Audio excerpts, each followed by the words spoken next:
Позвольте поздравить вас с открытием нашего конгрессного мероприятия. Cooperation with Dubai.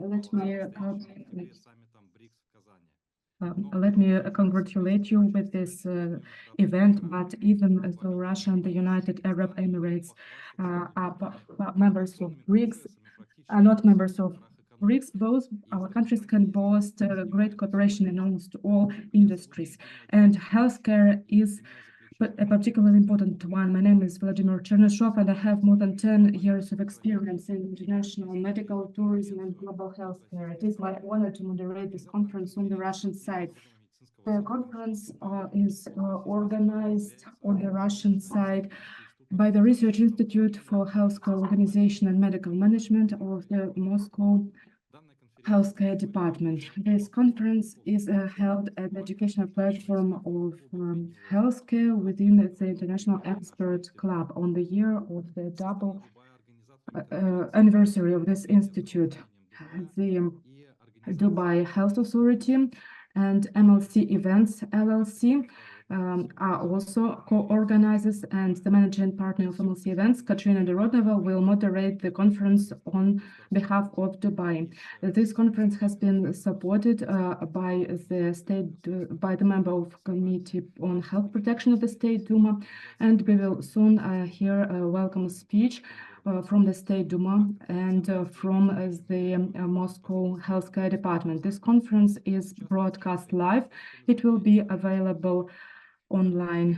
It will be available as a recording later on, and now it is available online. The State Duma of the Russian Federation had supported our conference, so let us hear the welcome speech from a member of the Committee on Health Protection. I give the floor to Deputy of the State Duma, Mikhail Kiziev. You're welcome.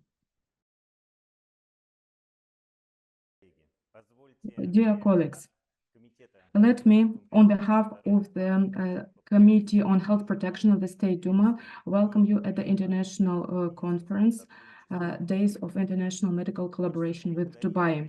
I'd like to thank the Research Institute for Healthcare Organization and Medical Management for organizing this event.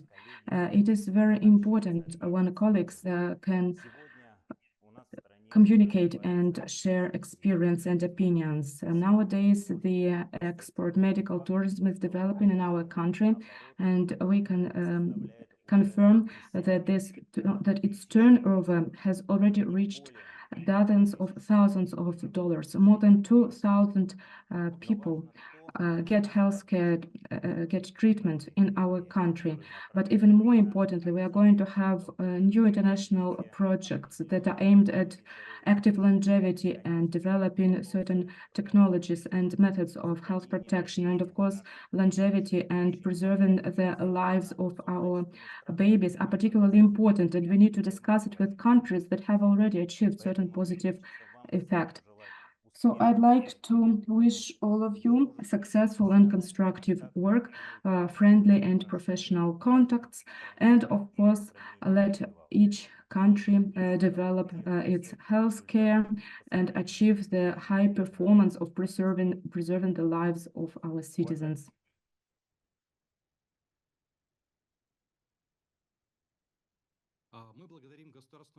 We thank the State Duma for this support provided by the Committee on Health Protection for all conferences, Days of International Medical Collaboration with friendly countries. And now it is my great honor to give the floor to Deputy Director for Research at the Research Institute for Healthcare Organization and Medical Management of Moscow Health Department, Doctor of Medicine, Natalia Kamenina. Natalia, the floor is yours. Good morning. I hope the sound is fine. I'd like to thank you for this opportunity for me to participate in this great conference, and I'd like to greet all participants of our today's event and say a few words about our institute. As Evgeny has already mentioned, this year we are celebrating our anniversary. This is the 30th anniversary. Over 30 years, our research institute has done quite a lot, but it was over the past 5 years that we were developing so rapidly that at the moment, you could say our institute has created a certain ecosystem of opportunities for both healthcare workers and politicians involved in healthcare, in terms of getting expert evaluations on many, if not all, issues pertaining to healthcare organization. Our institute is primarily a research organization, and I'd like to say a few words about science. This is one of our activities. So in terms of science, we are primarily dealing with the issues of demographics and the economics of health. We are studying the population, demographics, and various trends so that we could respond to and cater to the needs of healthcare professionals who are dealing with the health of Moscow residents in order to promote a healthy lifestyle and many other matters among the Moscow population. We publish more than 600 academic papers per year. We hold more than 200 academic events. And of course, it's great that these events include as many conferences with international participation as possible so that we could share our Moscow experience and learn the opinion of our foreign colleagues in terms of how well we are organizing our own events, so whether they're interesting and so on. We are doing research not only within our institute, we are also monitoring all academic activities in the Moscow area. We are publishing an analytical dashboard, and it includes various healthcare performance indicators, and this dashboard is available on our website. Our institute has a patent center that helps academics to procure patents for their activities. Another area that has always been closely connected with science is education, and our institute is developing a master's and postgrad programs and additional vocational education, taking into account individual career paths and professional development, specifically for healthcare organizers. One of such interesting projects, in my opinion, a project we've been implementing since 2021. I'd like to say a few words about a project that we called Scientific Lab Moscow Clinic. Its key purpose is getting primary health providers acquainted with the organization of research and academic activity and create a talent pool, a pool of research skills that healthcare professionals need in order to continue pursuing the academic career within their activity. We have trained more than 3,000 students, or 3,000 such participants. Another important area for healthcare organizers is creating guidelines, and the Moscow Healthcare Department has an institute of chief visiting professionals who are responsible for the clinical area in healthcare. At our institute, we have professionals whom we call organizational and guidance departments, and they help the chief visiting professional with solving the key tasks like determining the strategy of an institution in controlling the activity.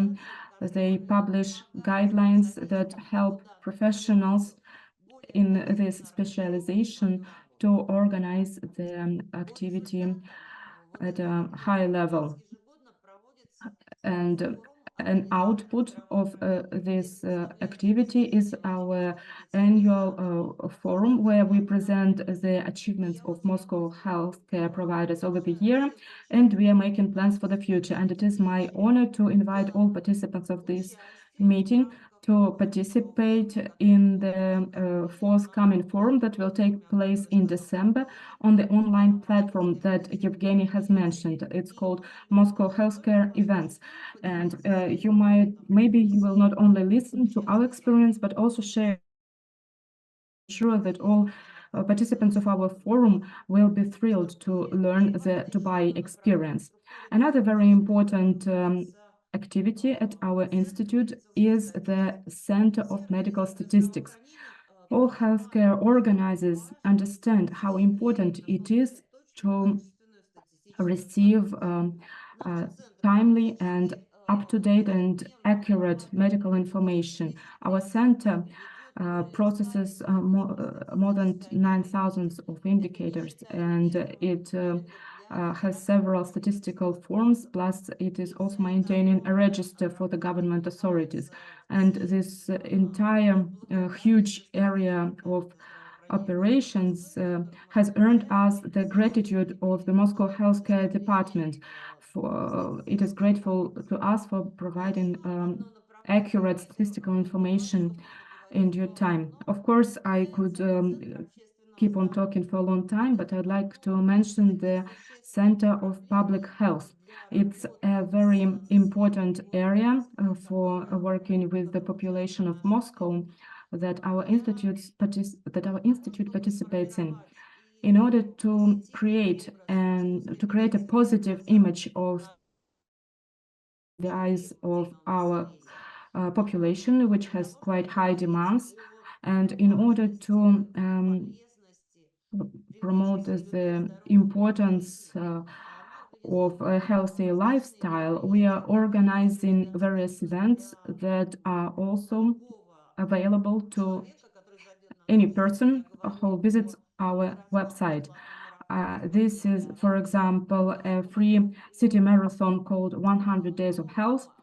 Another example is a new marathon that's called Gift Your Time to Your Family. We also hold a Moscow Public Health Week in May.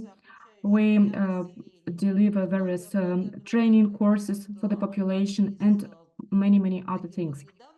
And another recent example is holding the School of Health. It was a project for participants of Moscow longevity clubs. These are not all of our ideas. Of course, we are doing much more than I have listed now. I must say that besides statistics, besides science and education, our institute is also dealing with the issues of social studies. We have a major center of digital social studies and digital technologies in healthcare that monitors and tracks the matters of employee loyalty in the healthcare system and study behavioral reactions of the Moscow population to the changes in Moscow healthcare system. And of course, I must mention that in order for this information to be delivered to the population on time and to be delivered to the professionals, we have created pool of employees who are in charge of video communications. They are publishing a newspaper called Moscow Healthcare. They are publishing a journal called the Megalopolis Health. They are publishing the Moscow Healthcare scientific and practical journal, and our staff is also maintaining our social media presence. Almost every day, our employees are implementing projects and developing digital products to make sure this information is delivered to end users in time.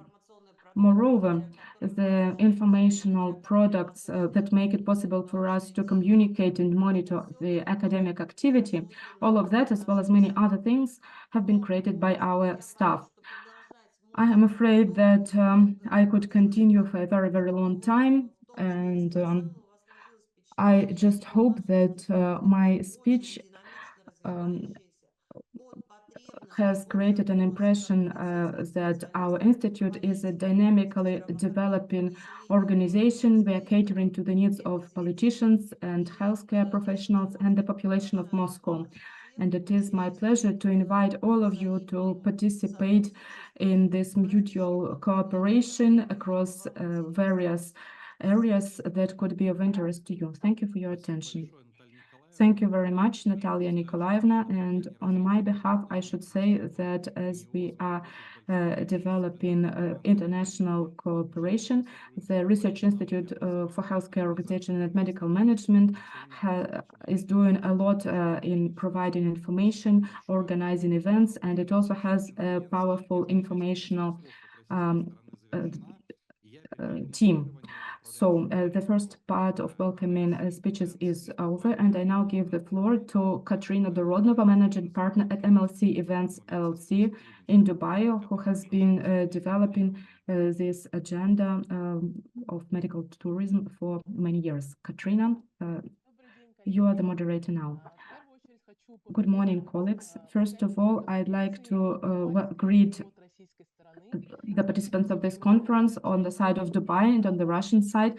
Thank you very much for participation.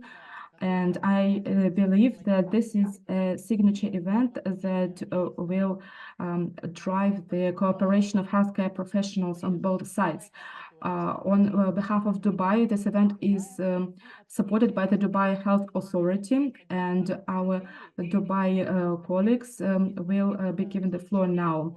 Mohammed Al-Mheiri, Director of Health Tourism Department at Dubai Health Authority, will begin the presentations. We will also hear presentations from Prime, Pedawi, FMC, Fakih University, and Medcare Group, as well as two specialized clinics, Bourne Hall and FMC. The conference will also be joined by Roman Gavrilin from the Russian Business Council in the UAE, and it is my honor to give the floor to Mr. Muhammad. Distinguished guests, ladies and gentlemen, a very good morning to you all. Thank you for Natalie and her team supporting us with the Russian government organizing such an amazing event. To start off with, I would like to thank all of our healthcare facilities participating today. We at Dubai Health Authority are focused on being a leading healthcare destination that strives through research and innovation and ensuring that we provide through our vision happier, more, I'd say, a happier community and prosperity for everyone that lives here in Dubai or visits Dubai.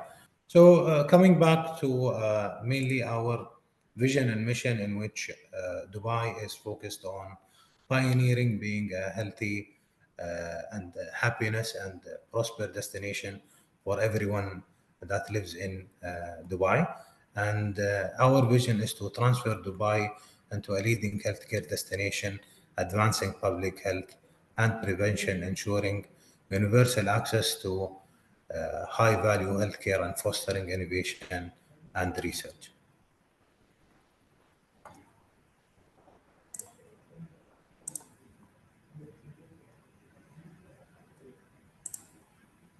Can we go to the next slide, please? So why does Dubai stand at where it is now? We can see that the city in general have been evolving and developing in all of the sectors across, whether it's tourism, whether it's trade, whether it's I'd say health as well. Looking at Dubai, whenever we say Dubai is a health hub, we are recognized as the first ranked in the international accreditation establishment by JCI, having more than 196 healthcare facilities that has been JCI accredited. We have been ranked the 6th globally and the first in the GCC when it comes to the number of medical tourists visiting the destination. One of the most amazing parts of Dubai that we can see is that we are centrally located, in which each and every destination is under 8 hours of flight. It's around 2/3 of the world that is close to us. We are a hub for health and education and science studies. We are globally recognized. It is quite convenient to come to the destination. And as mentioned earlier, we are fostering research and education to ensure the development of the healthcare sector within Dubai. Next.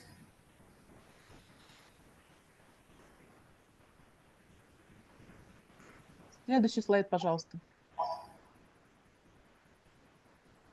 I mean, this is just to give you an idea of how did Dubai ranked according to the Medical Tourism Index, in which we have ranked first from an environment perspective for the healthcare industry.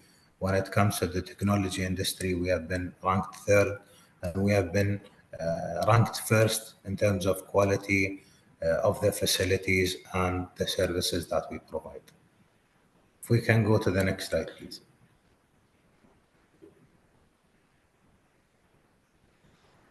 What does Dubai has to offer when it comes to being able to more or less develop the health tourism sector within the destination? Our strategic priorities drives us to ensure that we provide a regulated environment through healthcare government framework. We would like to provide a strong and inclusive marketing thrust to promote the destination in a better way. We are supporting the infrastructure by providing accredited healthcare facilities, ensuring the quality of the service provided to our patients living in Dubai and the patients that are visiting us from the international market. If we can go to the next slide, please.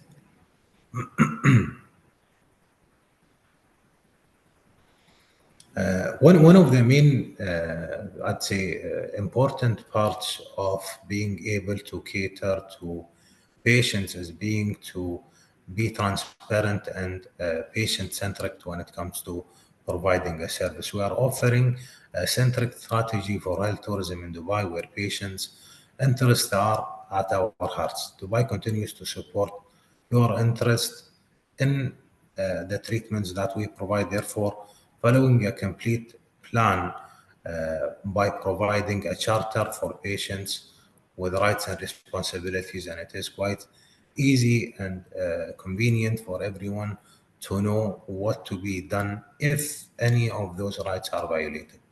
We evaluate and approve our medical facilities that are part of the health tourism department, in which we are focused on making sure that whatever is provided to our international patients is of quality, and the medical complaint part is quite convenient to apply for if needed in that case.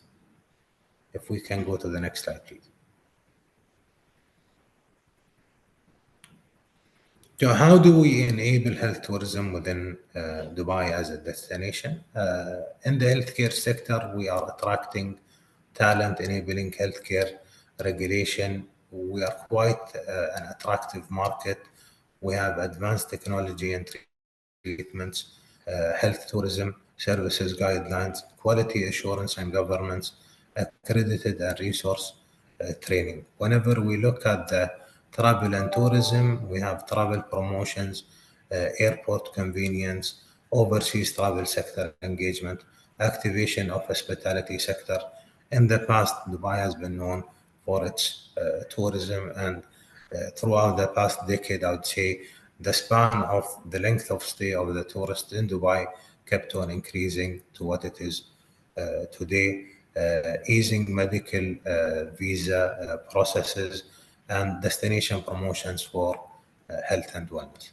Whenever we look at Dubai and what does it have to offer in terms of wellness, we are enabling regulations of TCAM, integrated medicine, enabling interactive health centers and spas, diagnostic center, association with high health and wellness resorts, wellness resources accreditation, hosting global wellness event and promotional of mental wellness.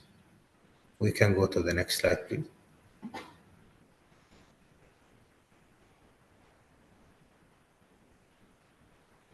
So I think one of the most important factors that supports us in terms of providing a quick and easy solution for people that are visiting the destination in terms of accessing the destination, we are providing a medical visa for the patients that are willing to come to Dubai and get treated.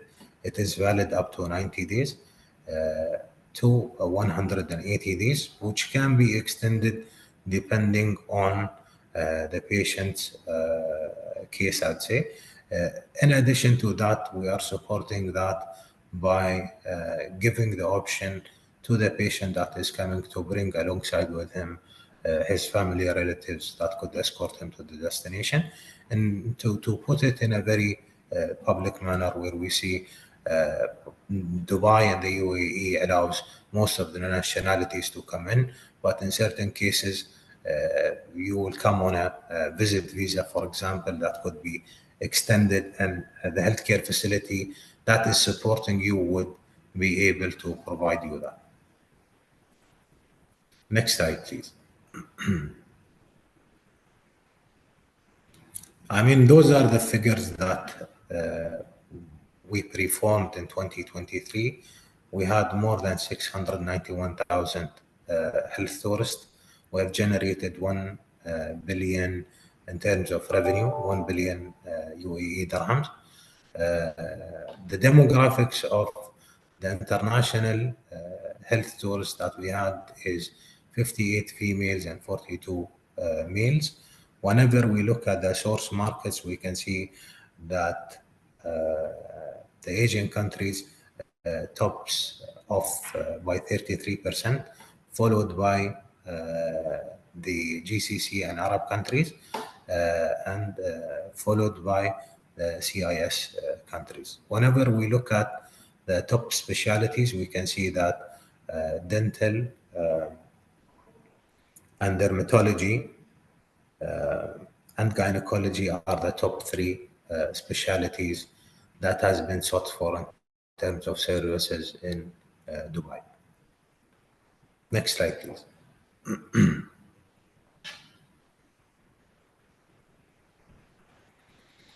Whenever we look at the performance, we can see that, I mean, as mentioned earlier, the Asian countries have topped the numbers, followed by the Arab and GCC, and then the European countries and the CIS countries as well, followed by the American countries, and then the African countries, and then the Ocean countries. As mentioned earlier, the main top specialties that we have in terms of services provided to international patients, topping it was dental, followed by dermatology, gynecology, health and wellness, orthopedics, ophthalmology, and fertility. If we can go to the next slide, please.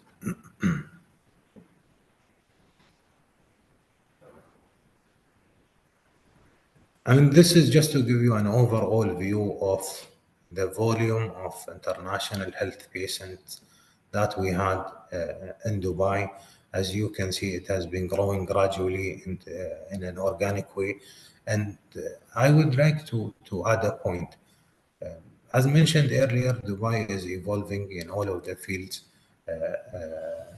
across the city. And whenever it comes to healthcare, we can see that there is a massive amount of investments coming in to the destination. We're currently at having 5,170 healthcare facilities and more than 60,000 professionals that are working within the destination.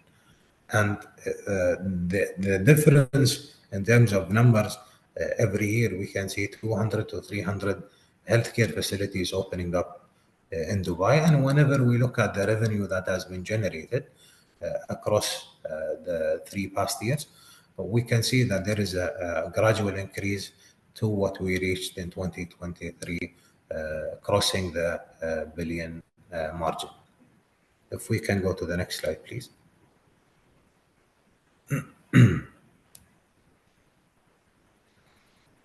Those are the main specialties that we are focused on in Dubai Health Experience, where we're focused on dermatology, dental, ophthalmology, health and wellness, aesthetics, fertility, and gynecology. And just to give you an idea of how did the percentages work out in terms of certain countries where we can see, or certain continents where we can see in dermatology, the main clientele for that started with the Asian countries, and we can see, like, for example, the Arab and GCC countries have been the top when it comes to the dental treatments that we have provided. And this is just to give you an overview of what we are focused on in terms of specialties. We can go to the next slide, please. I mean, once again, I would like to thank the Russian government for hosting such an event. I would like to thank MLC for supporting and organizing the event. And I would like to thank the participating healthcare facilities that have supported this event as well. Thank you very much. Spasiba, and I wish you all a lovely day. Thank you.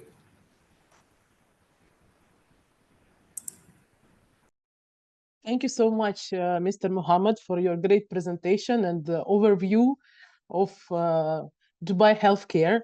And I would like to introduce the next speaker, which is Roman Gavrilin. Is a member of board of the Russian Business Council in UAE, basically the platform that unites the organizations from both countries. Roman, please. I will continue in Russian because we have simultaneous interpretation. Hello, dear colleagues. Even though I have no medical education, I represent the Russian Business Council, and I'm a partner at the Russian Promotion Group. We have provided quite a lot of support to Russian professionals and companies who are interested in developing medical business in the UAE.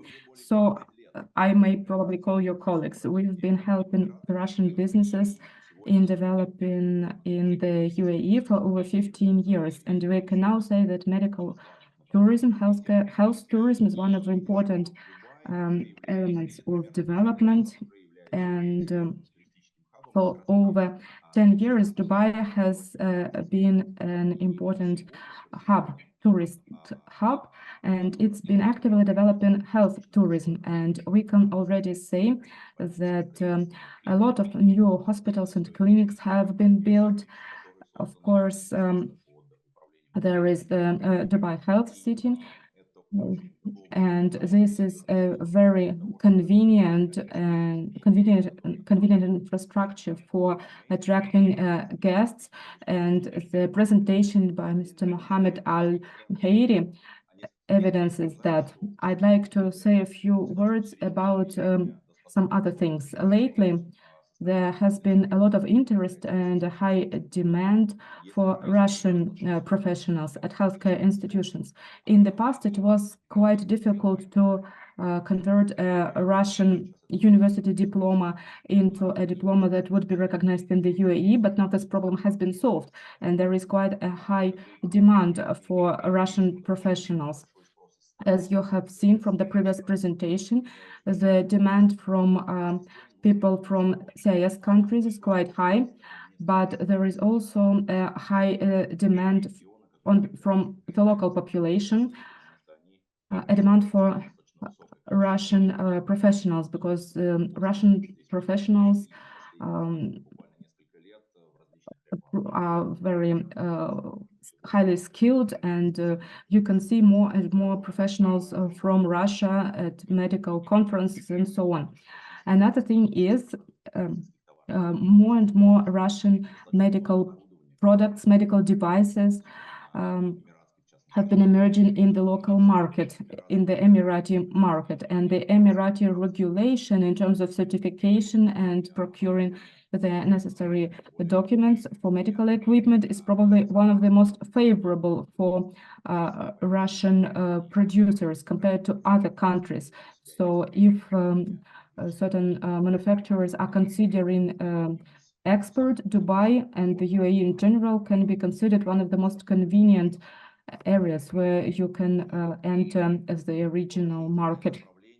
And another positive thing was the Russian companies' participation in various medical events held in Dubai, Abu Dhabi, and other countries in this region. Rabhat event, traditionally held in late January every year, is becoming more popular.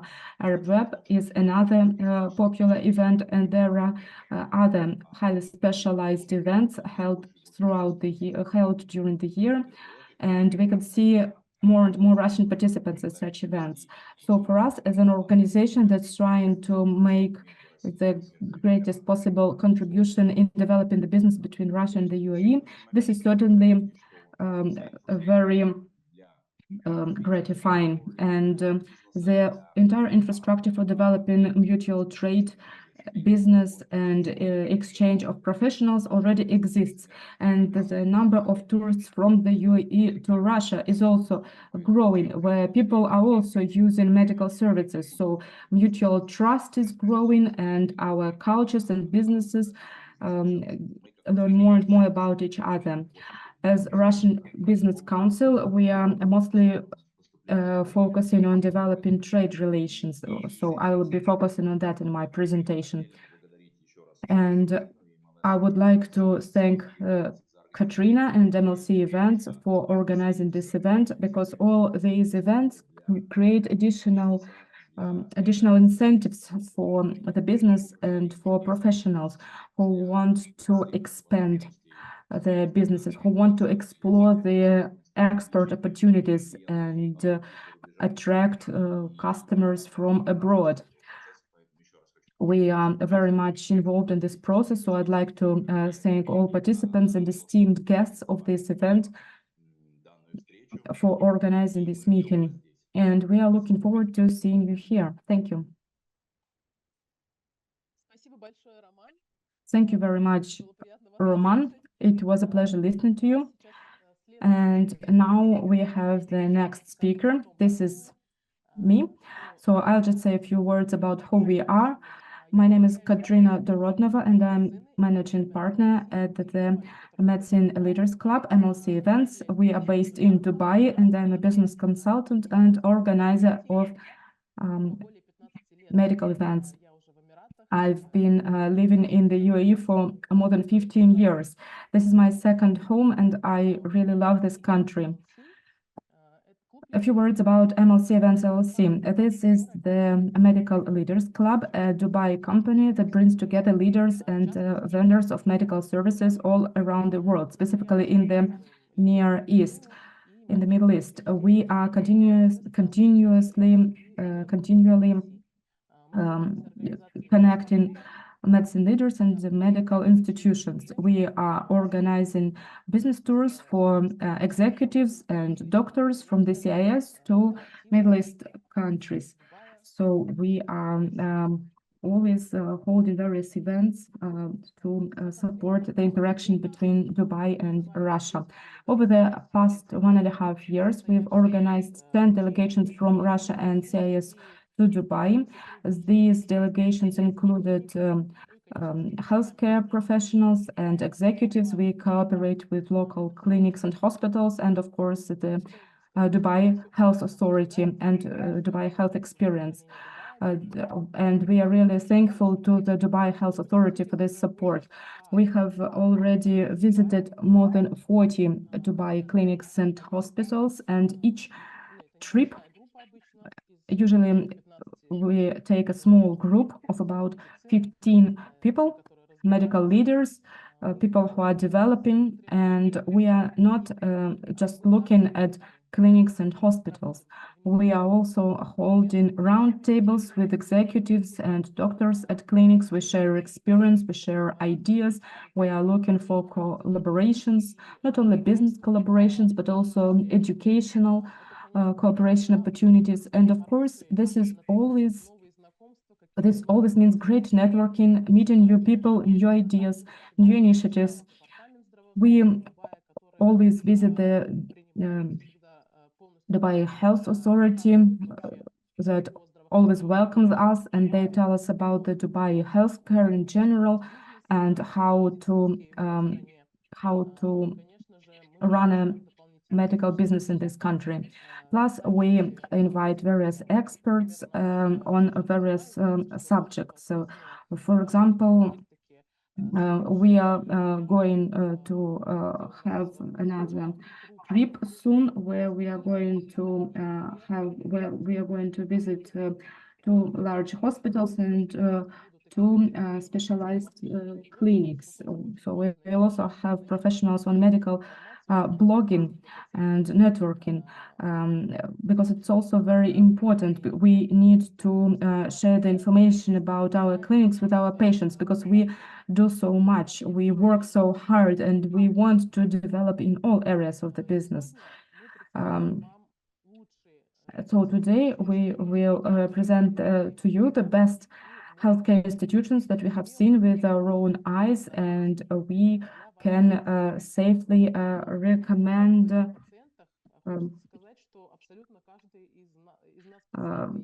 them.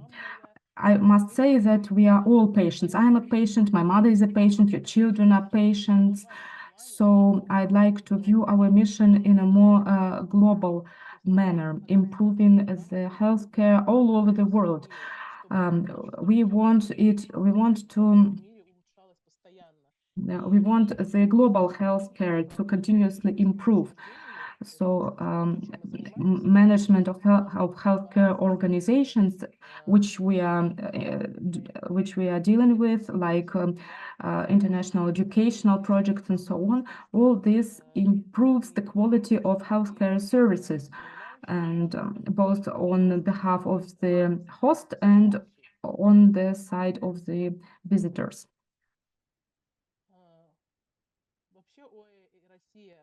The UAE and Russia are friendly countries that have been maintaining friendly relationships for many years, which of course creates great opportunities for mutual cooperation in various areas, including healthcare. As far as I can see, over the past few years, both countries have been actively developing their healthcare. So it's great that we are pursuing this partnership. We are striving to support this dialogue by working in this area and pursuing our partnership, which will certainly improve the quality of medical services and create new prospects for healthcare professionals and patients of both our countries. As Roman has mentioned, there is a very high demand for Russian professionals in healthcare. Lately, we've noticed that many doctors have confirmed the qualifications, their diplomas in the UAE, and they can work in this country now. And of course, we keep on sharing experience across all areas. And now I'd like to give the floor Dr. Adel Al-Sisi. This is the Prime Hospital in Dubai. He's a chief medical officer of Prime Healthcare Group and a consultant of intensive care. Dr. Adel, please. Good morning, everyone. Thank you, Katrina, for the organization of this important session. And I would like also to thank Russian government and Dubai Health Authority, Dr. Al-Miheri, for this, to discuss these important things related to medical tourism in Emirates of Dubai and in United Arab Emirates. I would like to introduce myself, Dr. Adel Al-Sisi, Chief Medical Officer of Prime Healthcare Group. I will take you for a few minutes with a video to talking about the journey of our group.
This is a short video showing our hospital. It is in the heart of Dubai and very close to Dubai airport. We have very unique location, and also we have, along with the hospital, we have many satellites and many branches and the clinics.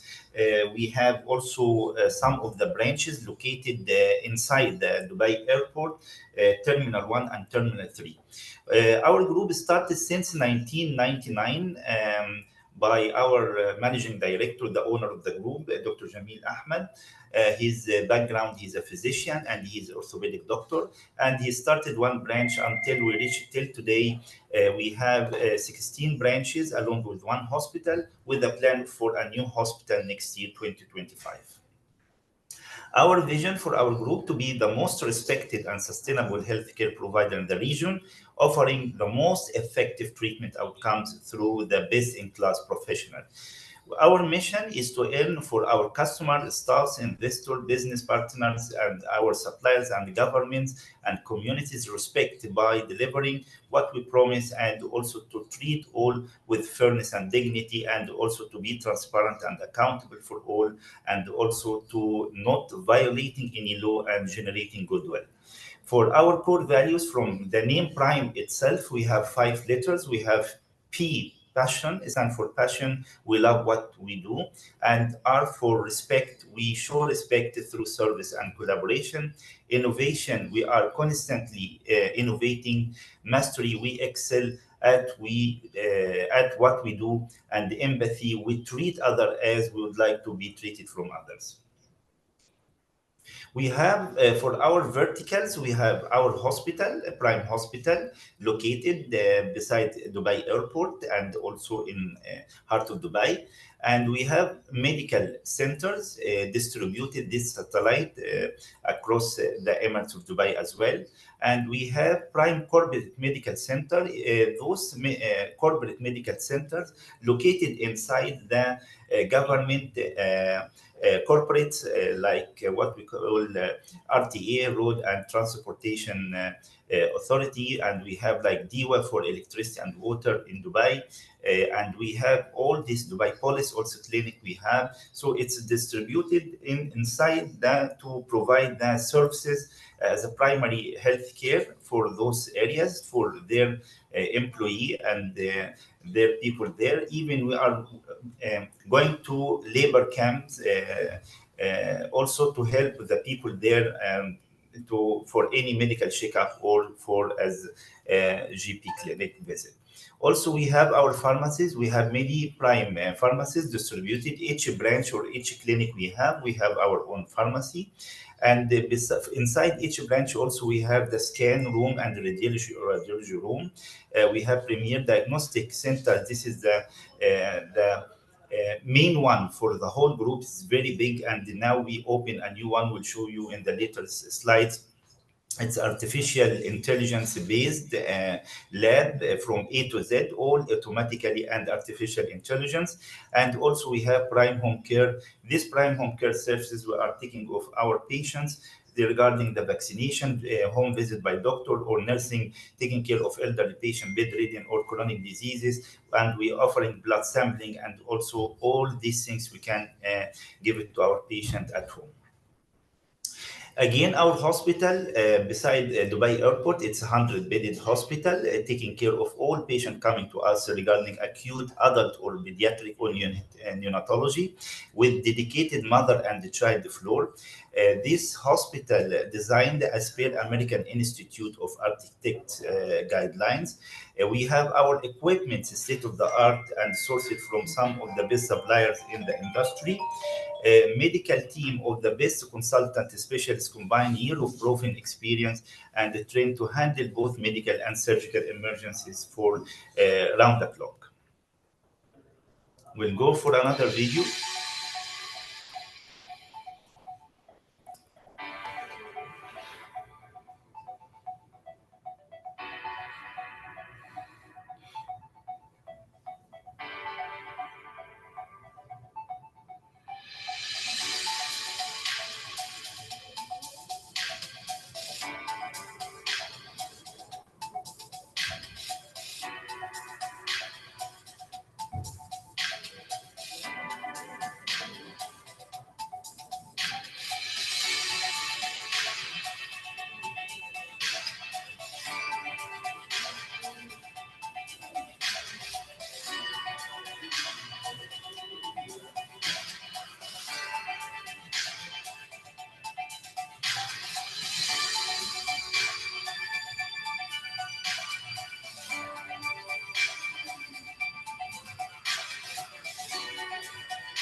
This, the previous short video, it shows our dedicated child and mother floor, and we have dedicated and experienced and specialized team for this. We have consultant, neonatology and pediatrician, and also obstetric and gynecologist as well. We have specialists, and also we have RMOs, along with the experienced nursing staff, and who are working in the department are using the best practice guidelines, and along with the equipment to serve our patient in the department. Other subspecialties and specialty, including all things related to the medical subspecialties, surgical subspecialties.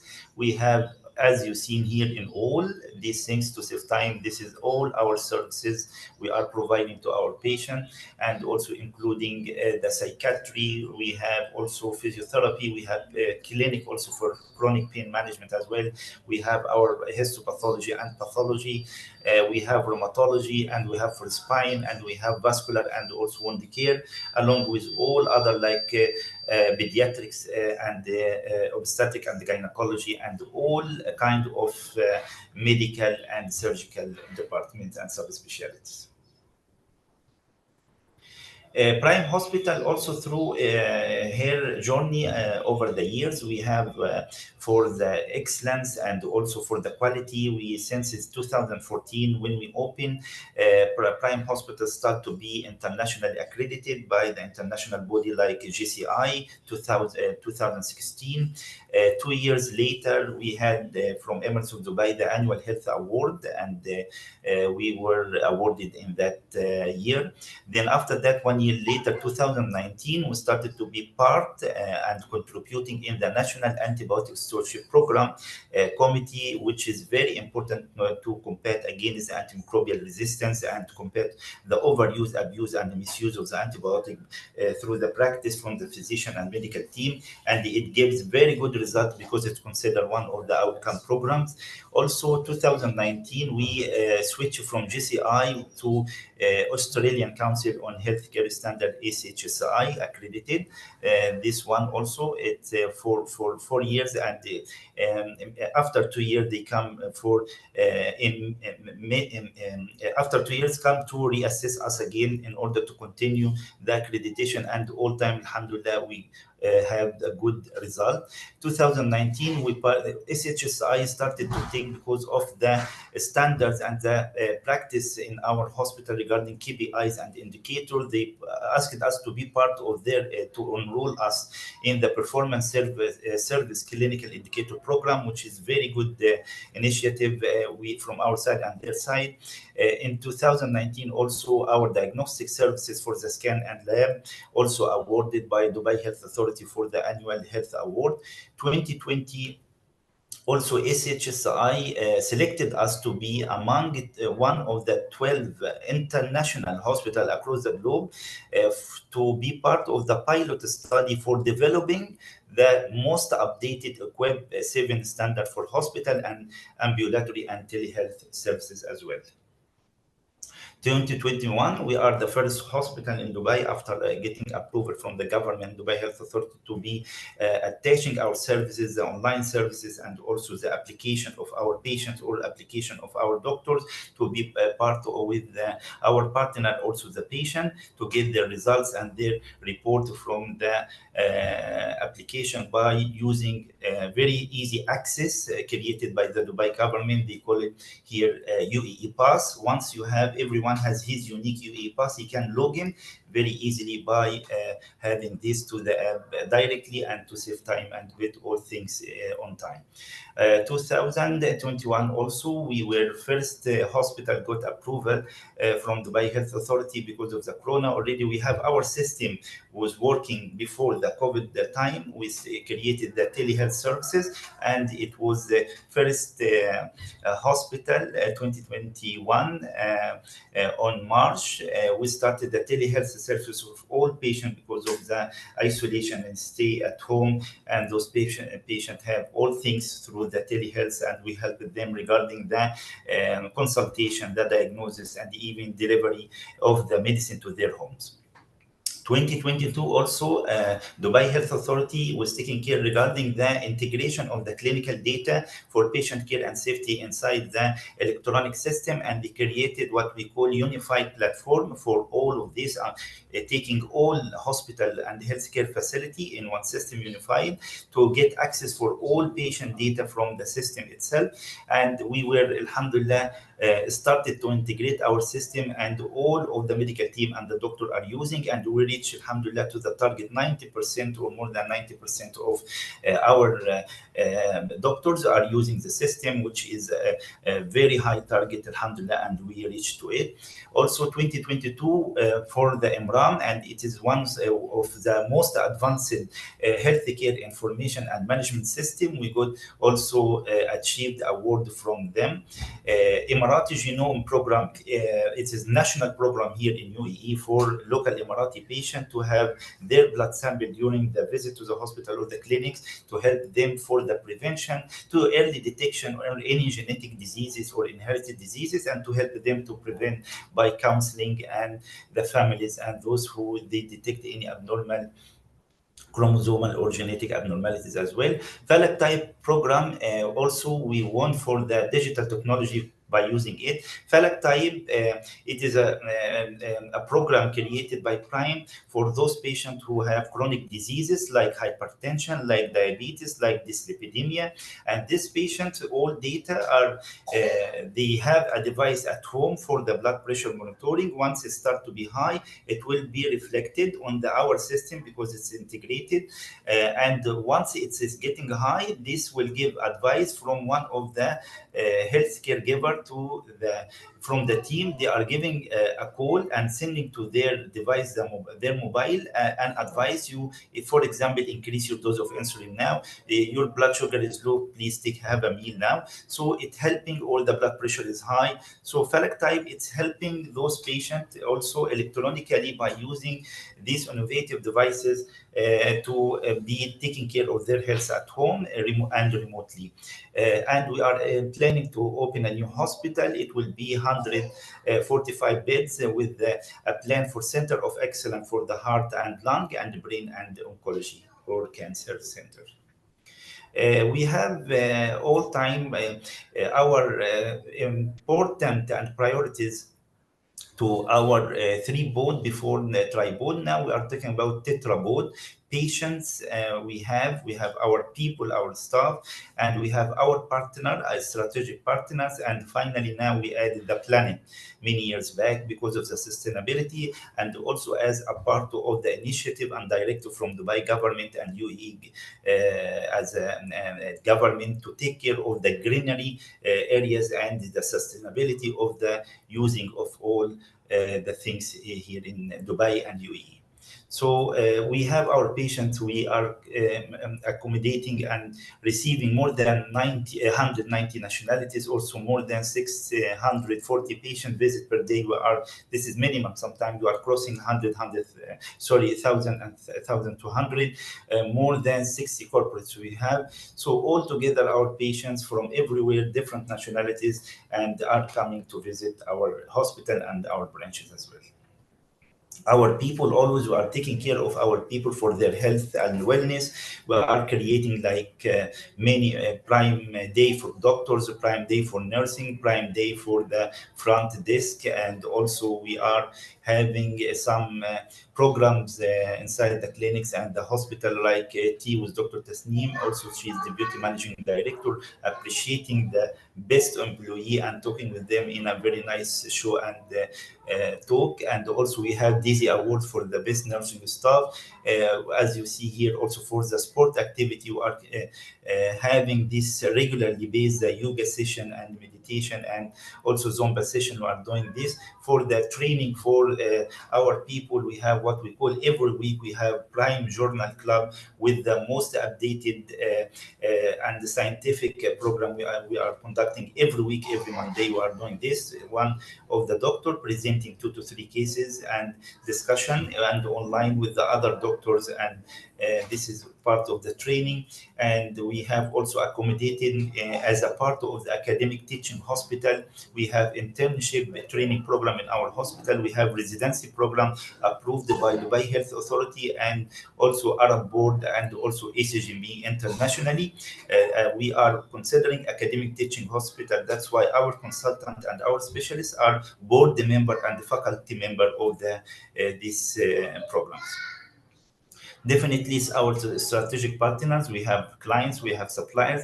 Clients, as we mentioned here, Road and Transport Authority, Dubai Police. We have Dubai Electricity Water Authority. We have Dubai Municipality. All these partners, we have our clinics residing and located in their places to help their employee as well, and also receiving their patient to our hospital if require further care and like scanning our operations or admission, something like that. Our partners also, we have international suppliers like Siemens, GEL Healthcare, Hillrom, Philips, Microsoft. All these about all these our international supplier for our equipment, our machines as well. Our partners also the insurance provider, the most prestigious, and all of the insurance companies who are dealing with the whole network inside and outside the country as well. For the tetrapod, again, we have patients, we have people, our people who are the staff, our staff, and we have the partners. Now we are talking about the planet. Our initiatives toward always the community, we are always on regularly basis. We are having a donation, a campaign for the blood donation, and also we are going to many places, labor campaigns and corporate areas for free health checkup. Also during the COVID time and COVID crisis, also we whole team, we have done all things as per the regulation and guidelines from Ministry of Health and Dubai Health Authority, and also from WHO, very fast, and we done the dedicated floors and dedicated rooms for isolation and with the equipment to help in, and also we have the hotels for isolated those patients who are no symptoms at all or very mild symptom, other patients who are moderately symptomatic or severely or critical ill inside the hospital, and those we can create to help also during the crisis those people who can be isolated in a facility or an institution but not at home. To follow up them in that place. Emirati Genome, one of the national program here in United Arab Emirates, we are honored to be part of this regarding the sampling of the people are coming to us and to make sure they are clear or something they might have, so we can counsel them. And all of the CSR activity and community activities, we are always participating for this.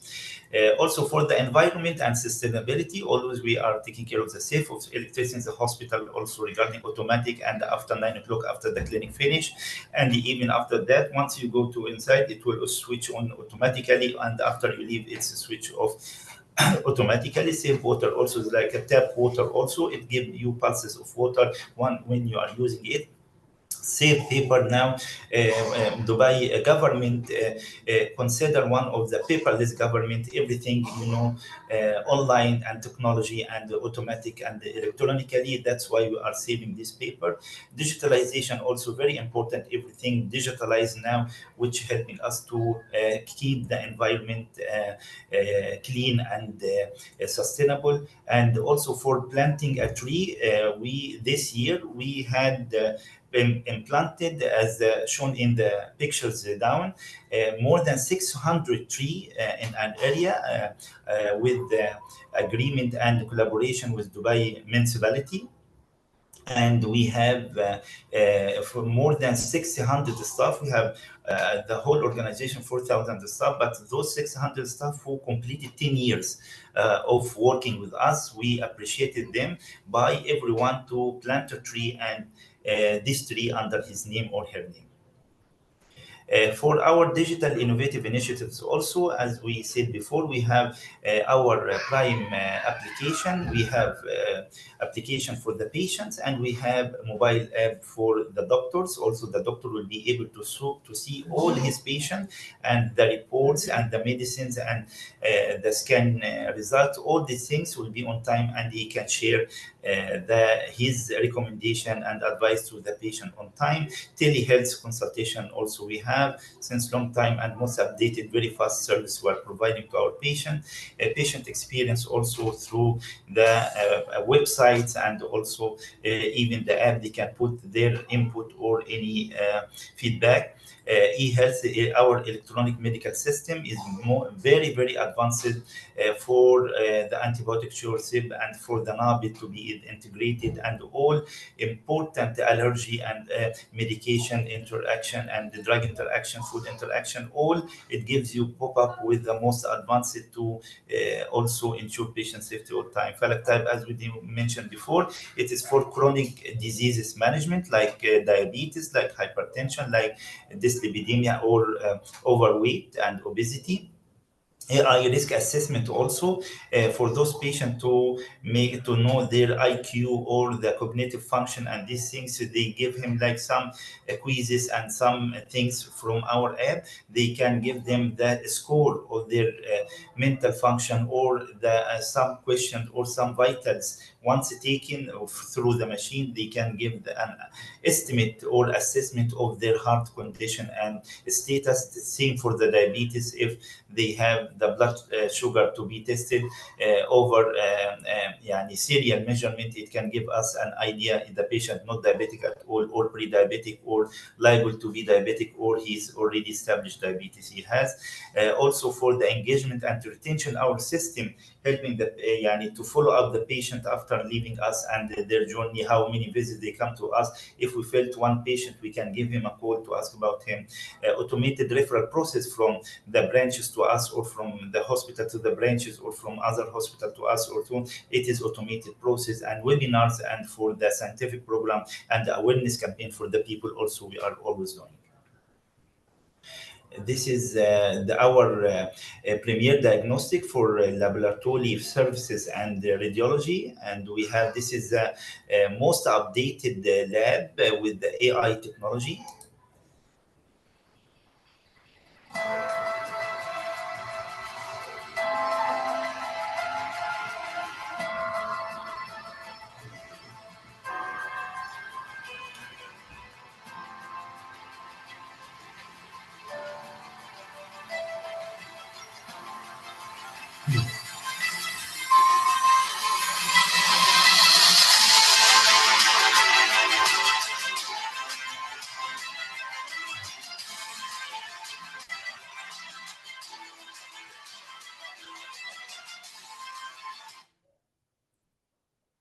This is, as we said, our AI, artificial intelligence based automated laboratory. The whole sample, the whole journey of the sample, no one is touching, and it's through by the sampling and taking very accurate results once started to have the sample from the patient until you get the result. And they are creating this database according to the artificial intelligence.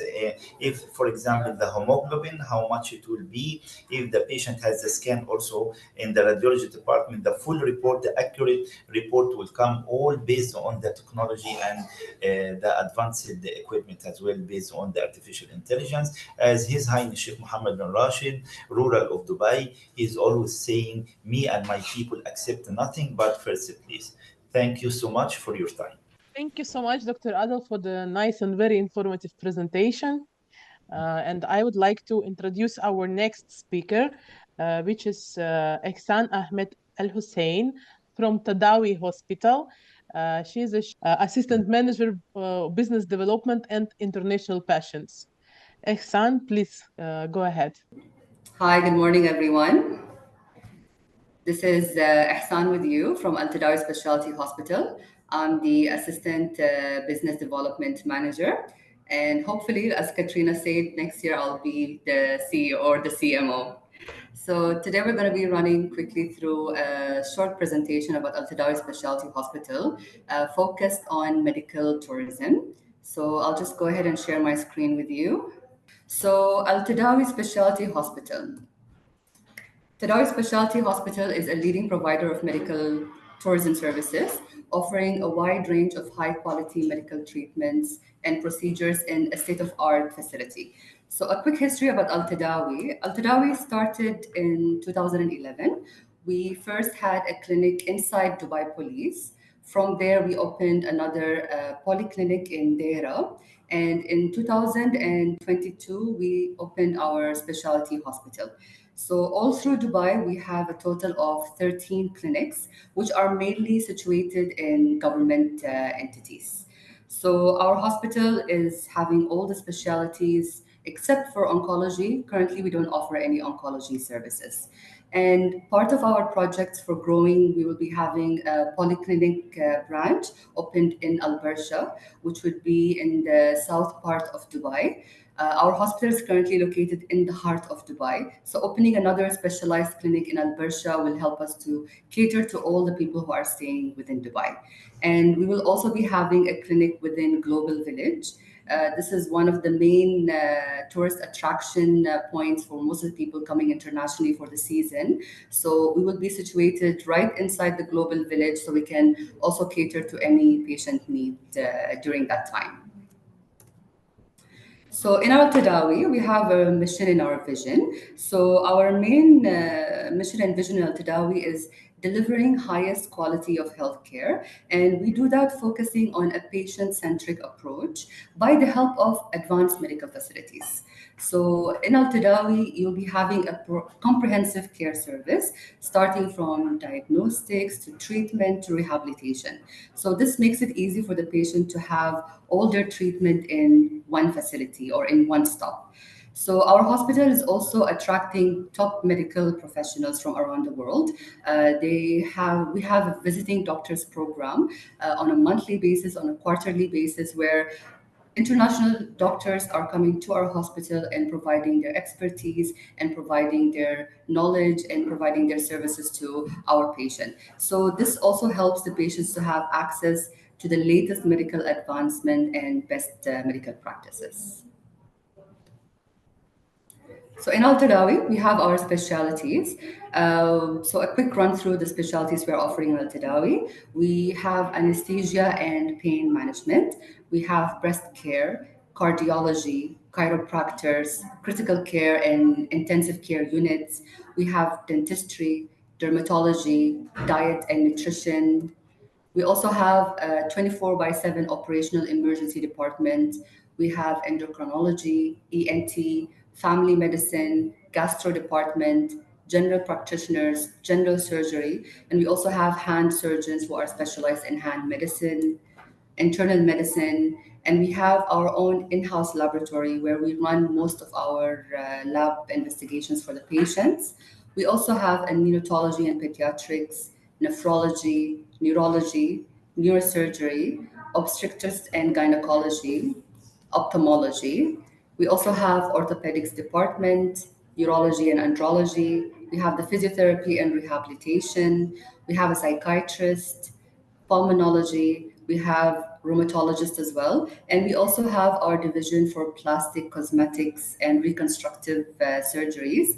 And we do have our own diagnostic center where we offer all our radiology services. So in Al Tadawi Specialty Hospital, why would anyone choose Al Tadawi Specialty Hospital as your medical tourism point?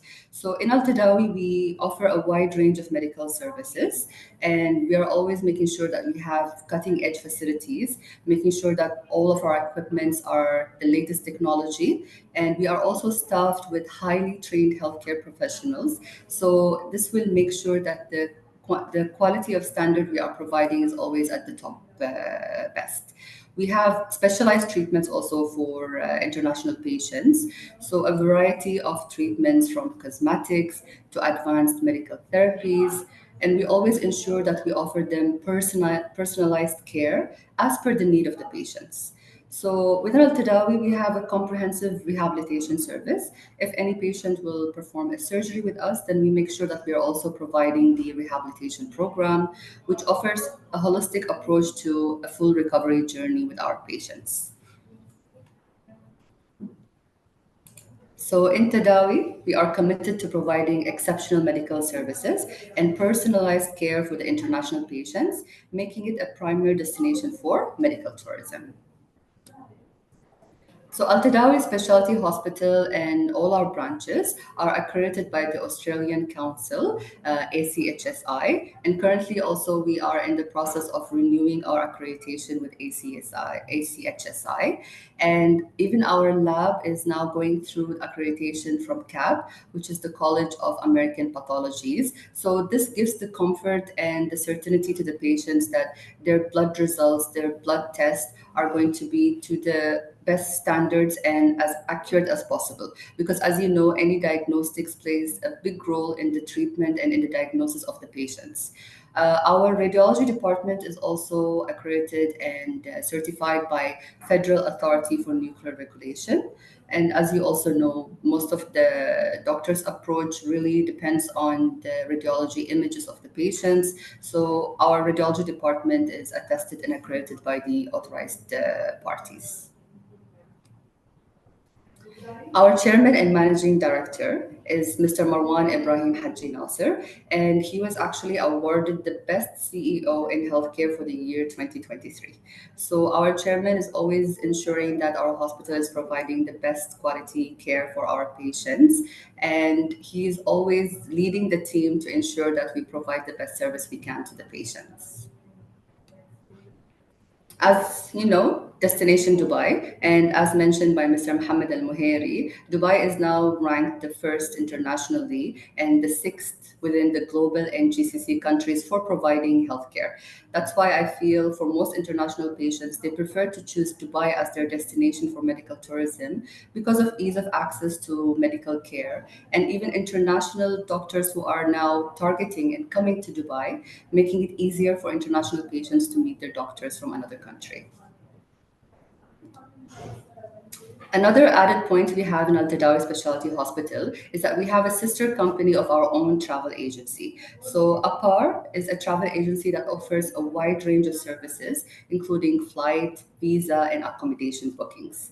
So if any patient is choosing Al Tadawi Specialty Hospital, we'll be able to manage for them all their requirements, from visa processes, for flight options, providing hotels, and even providing in-destination ground services. Because end of the day, when it's a medical tourism, you're not coming only for the medical side, but you're also coming to see the beauty of UAE and enjoy the rhythm and the life of Dubai. So we also ensure that APAR Travel Agencies is giving some city tours and attractions to our patients, and we are always having a very competitive price within the market. So with APAR Travel Agency, you can enjoy a seamless and efficient flight booking, allowing you to focus on your travel plans with confidence.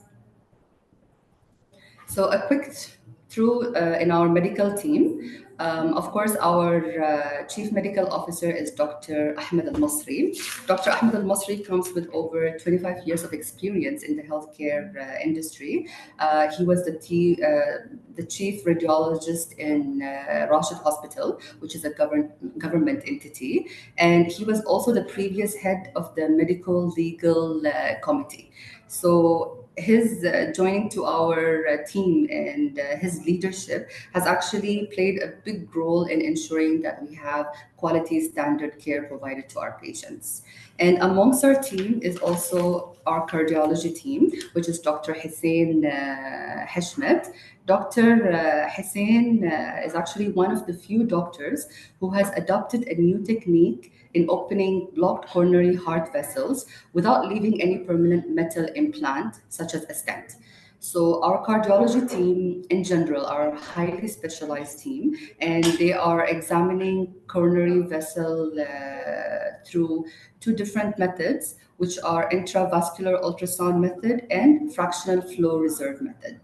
We also have with us our neurosurgeon, who is Dr. Fadl Lutfi.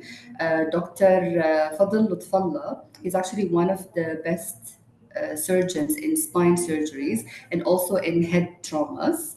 And he is currently with us in Al Tadawi Hospital. Amongst our team are the general surgery department.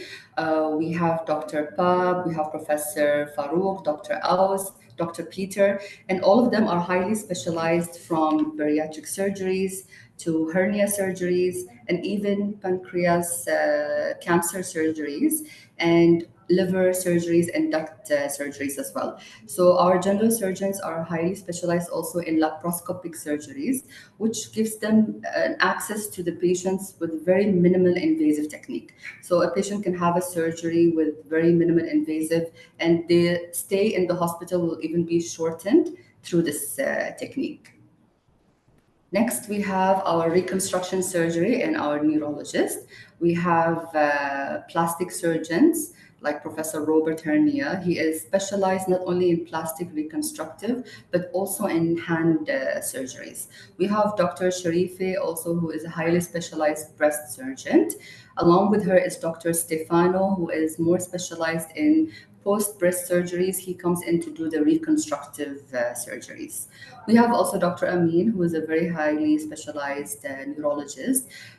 He is mainly catering to cases from epilepsies to migraines, everything that has to do with neurology department.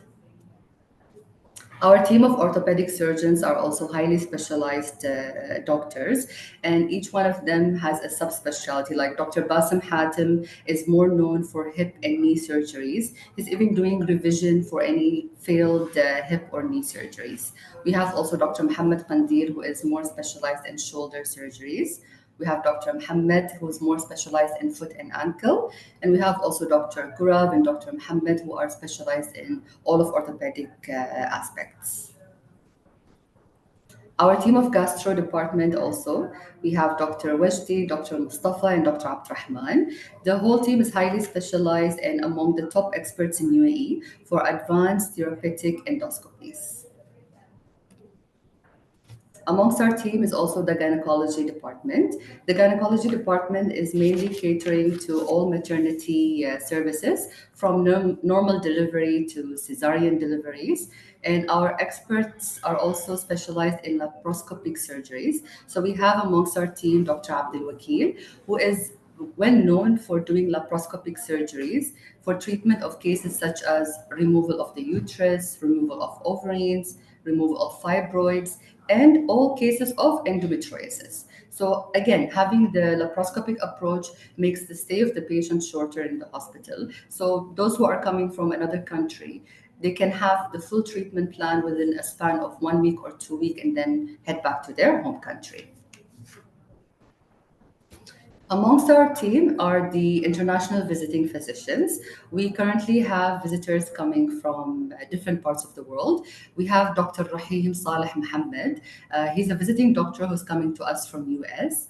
Dr. Rahim is actually one of the best known John Stead chiropractors, and he's one of the best in his field because he's very precise in diagnosis and highly skilled in making a personalized treatment for the patients. So Dr. Rahim is visiting us on a monthly basis in our hospital, providing expertise treatment for patients who are unable to reach all the way to the US. We also have Dr. Abdul Hadi Al Amoudi. Dr. Abdul Hadi Al Amoudi is visiting us from Saudi Arabia, and he is one of the top orthopedic surgeons for both adults and pediatrics. Dr. Abdul Hadi is actually very specialized in complex surgical procedures, including surgeries to increase up to 10 centimeters in limb length. We then have also Dr. Oliver Honyu. Dr. Oliver is visiting us from UK, and he's also one of the renowned, respected orthopedic surgeons who is more specialized in shoulder cases. So Dr. Oliver is well known for his surgeries, including the shoulder joint replacement, one of the very few who's doing such a technique. So medical tourism in Al Tadawi, we always make sure to provide wellness packages for our patients. Even if someone is not feeling ill, it doesn't mean that they cannot take care of their health in a better way. So we always make sure that we are providing personalized wellness packages, surgical procedures, and our team is always crafting a customized healthcare journey for the patients. So elevate your healthcare experience with our comprehensive medical tourism packages designed to ensure your well-being and satisfaction throughout our journey. So if you want to know more about our packages and what we offer in Al Tadawi, you can visit our website. All our packages will be enlisted there. So this is a few feedback from our patients, which revolves around the service that has been provided to them by our doctors. Here we have Ms. Hajar, who is thanking one of our family medicine specialists, mentioning that she has seen a breakthrough actually of our growth from our clinic to our hospital. And we also have another gentleman who is complimenting one of our urologist doctor. We have Dr. Adil, actually, he's a well-known urologist, and he was able to provide the service to him, and he strongly recommends all the patients to visit our doctor. So this is actually our social media platform. So those of you who are following this conference, if you just screen the QR code, you'll be able to see all our social media platforms, and you'll be able to have the latest update on our hospital. And before I close, I'll just share a short video of our hospital.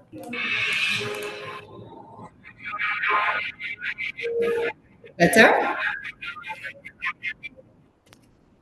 No, it's not about your video. It's about Zoom. That's how it works.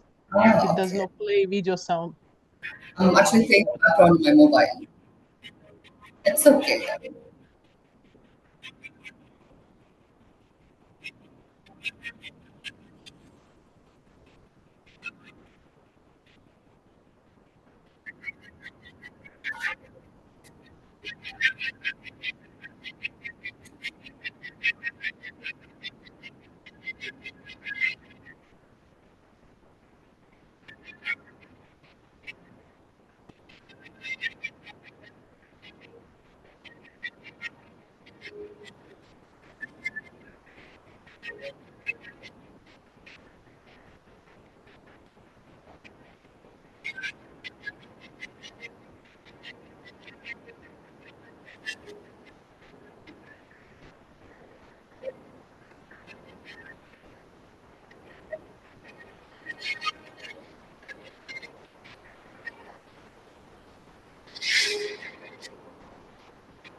And we look forward to providing all the healthcare needed by our Russian friends. Thank you, Katrina.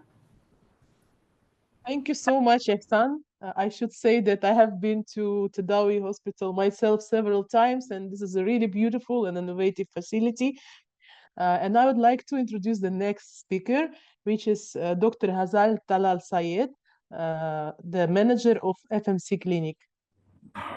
Hazal, please, your turn.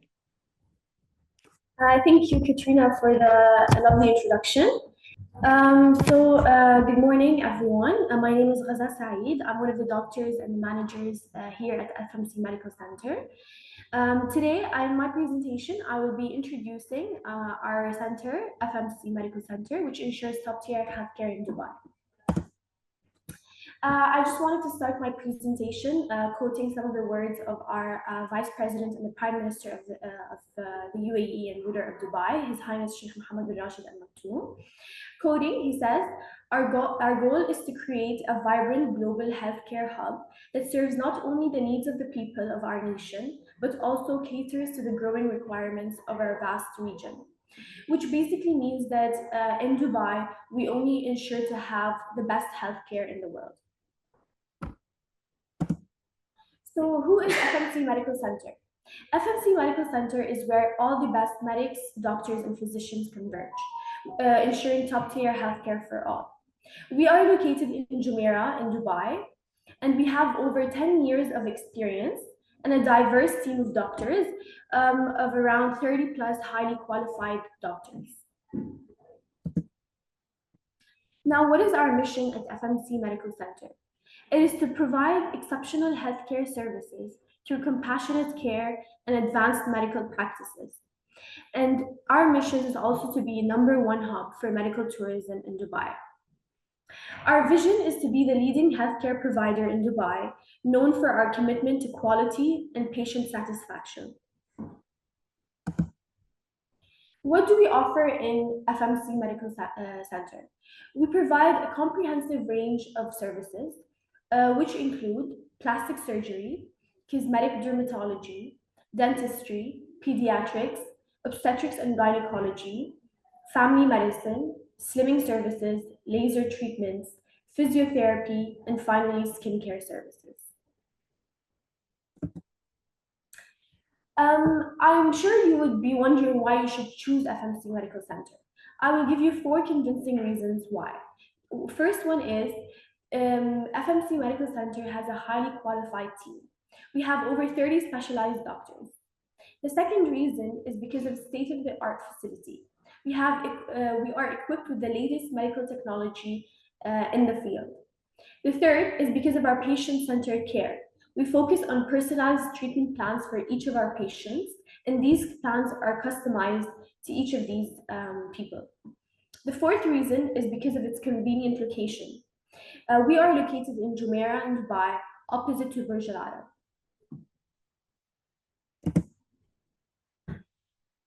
Market trends. Now, current market trends show a growing demand for cosmetic dermatology and aesthetic treatments in Dubai.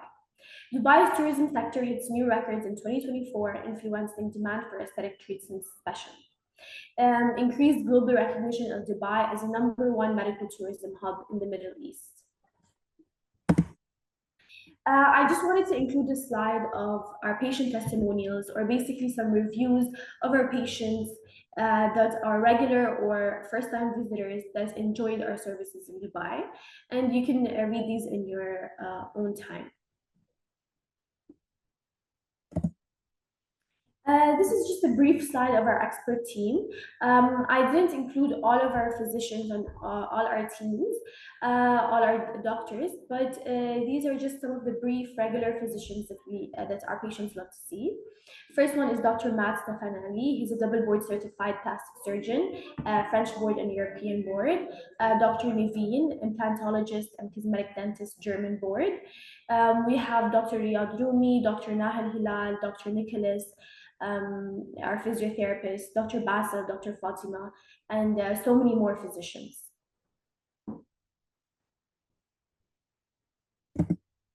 Now, I just wanted to include a brief piece of information, which is that we have two branches here in Dubai.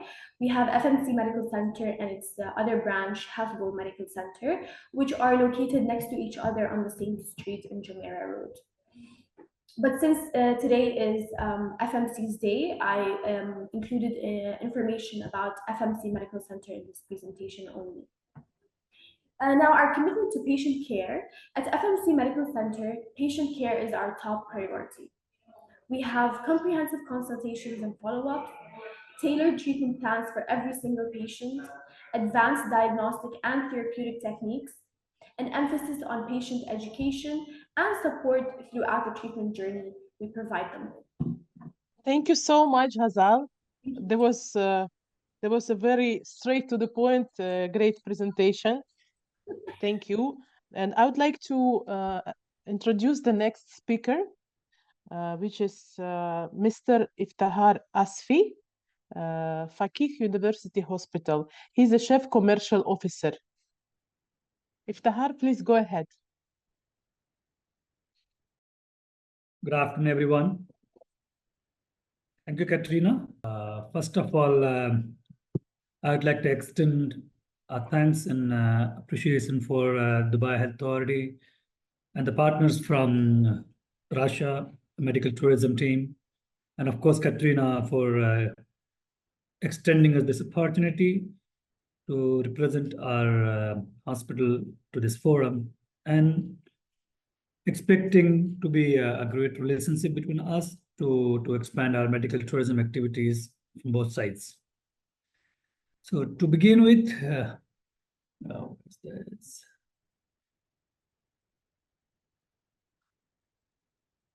Yeah. What is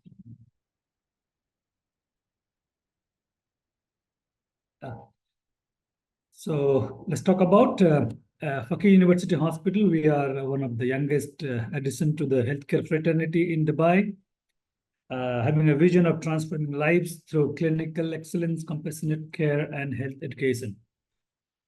With a vision of to strive, improve well-being through the provision of compassionate, integrated, innovative healthcare. And with this mission, we entered to the market, and we are almost 4 years old entity in Dubai, despite being a more than 46-year-old company based in Jeddah, Saudi Arabia. So when we talk about Faqih, we talk about this great gentleman, our chairman, Dr. Mazen Suleiman Faqih. Dr. Mazen has taken the Faqih Care Group to a new heights. Faqih Care Group has exponentially grown under his visionary leadership.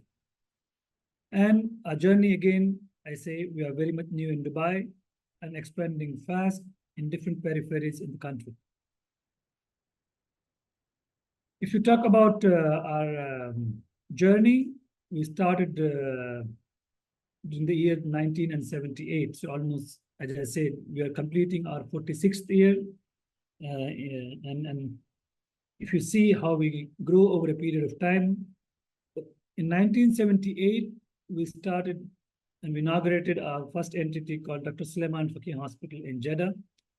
And if you see from there, we were the hospital that we did almost 40 years back, first IVF in the region. We did the first renal transplant almost 42 years back. And then we did the first heart transplant, and we are the hospital who discovered DSA virus discovery, and so on. And as I said, we are also in education. So we started our first medical college in 2003 in Jeddah, and so on, journey taken forward.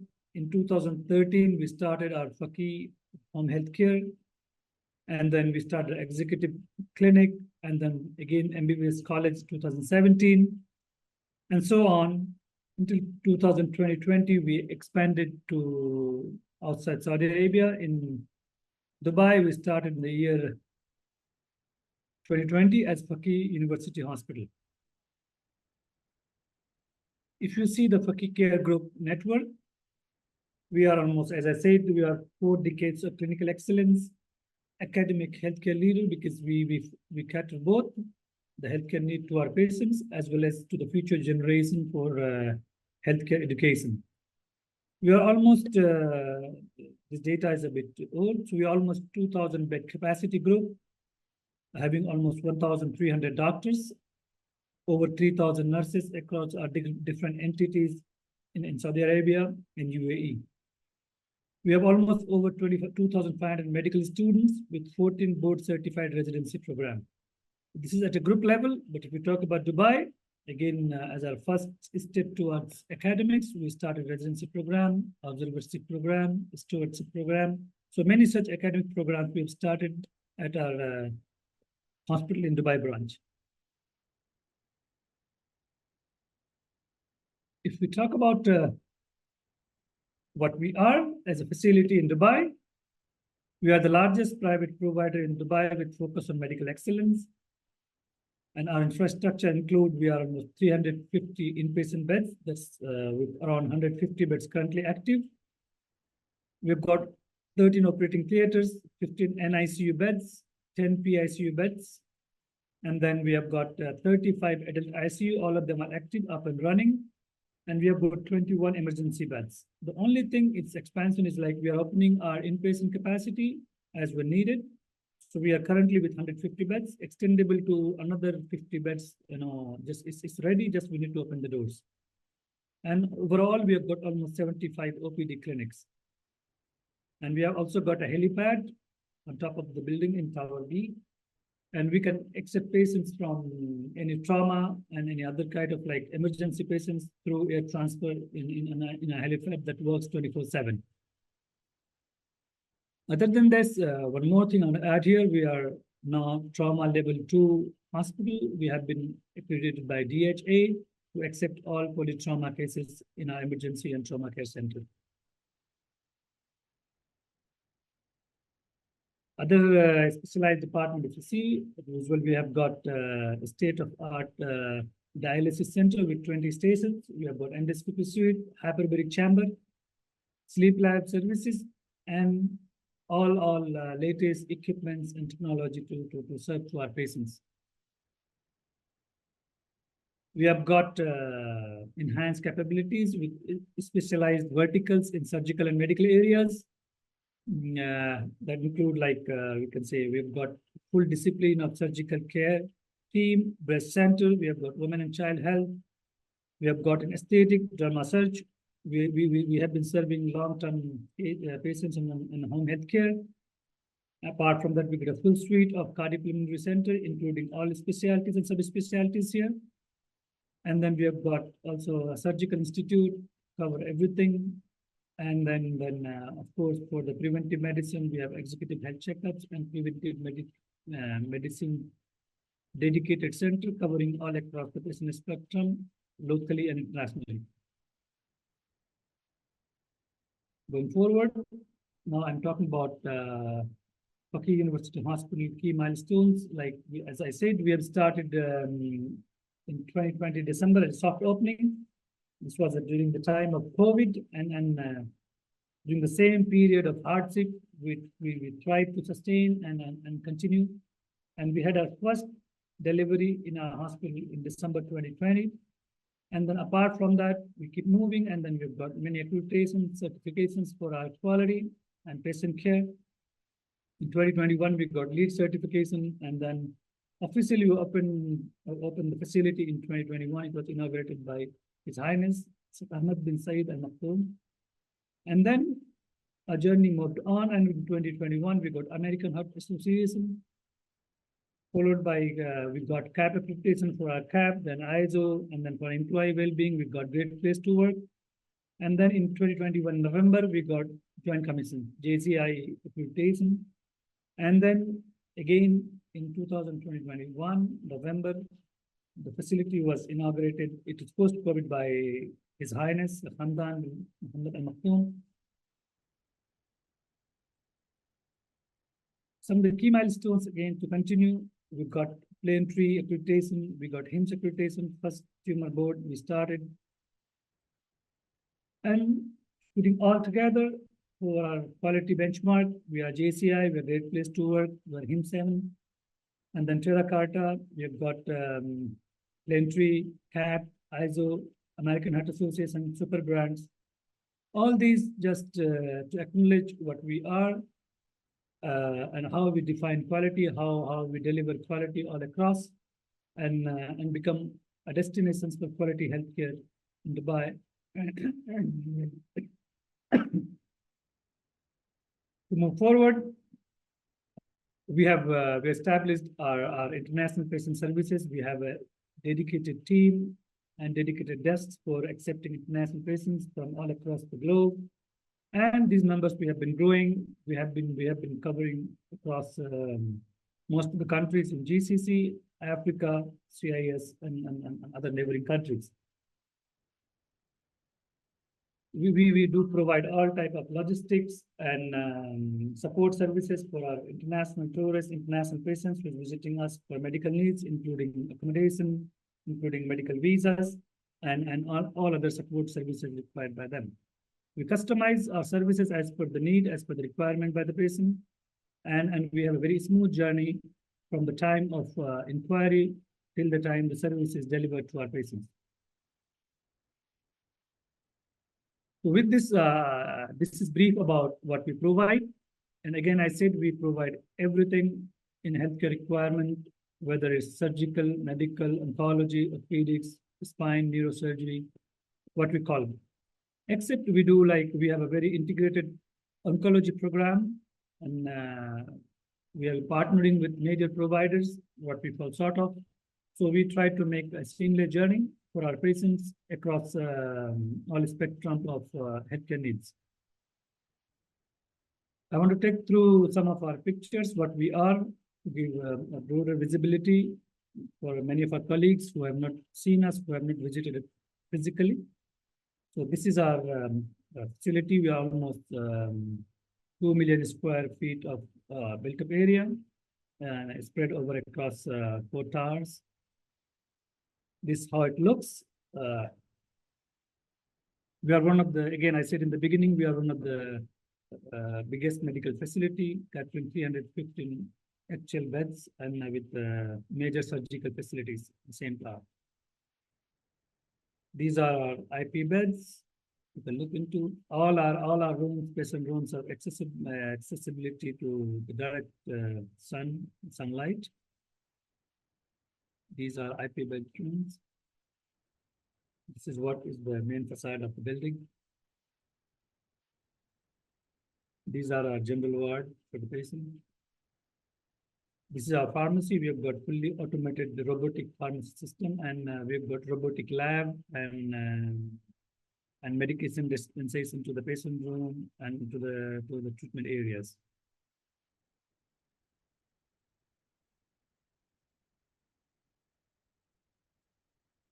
This is our outpatient setup. You can have a look on it. This is our patient area. This is our OR. We have got all sort of diagnostic, the MRI, CT scan is as usual being a tertiary care hospital. Additionally, we do have nuclear medicine, gamma camera, and we are adding on many more in coming days to cover full spectrum of medical, surgical, and oncological needs. This is a mammogram. We have got again the latest state-of-the-art mammography services. This is our emergency department. As I repeat again, like we are level 2 trauma center, both medical and surgical trauma we've been covering, polytraumas. We've got a full set of team covering 24/7, all specialties and subspecialties to support and cover the medical services. This is how it looks. And as the name says, we are a university hospital. We are very much committed. We are very much connected to academics as well. We have a lot of academic programs, teaching programs here. And we are coming up soon with our medical college in our facility in Dubai Silicon Oasis in Dubai. This is all about us, and I've got a short video for a minute. Katrina, if you allow, I can run it. Yes, please go ahead.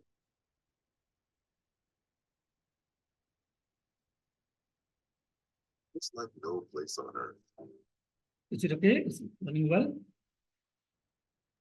It's Yeah, visible? Yeah, we can see it, yeah. The unbelievable is easy. Possible is every day. Made for smart, fast life. That's Dubai. Built for tomorrow. And here's a hospital that's inspired by Dubai. Fatih University Hospital, an iconic institution in healthcare. Healing that's world-class. Technology that diagnoses with accuracy. Intelligence that treats better.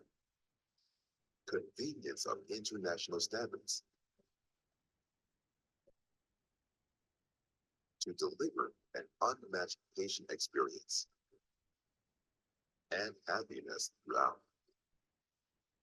Like Dubai, we're made for the world, made for the future, made for Dubai. Fatih University Hospital.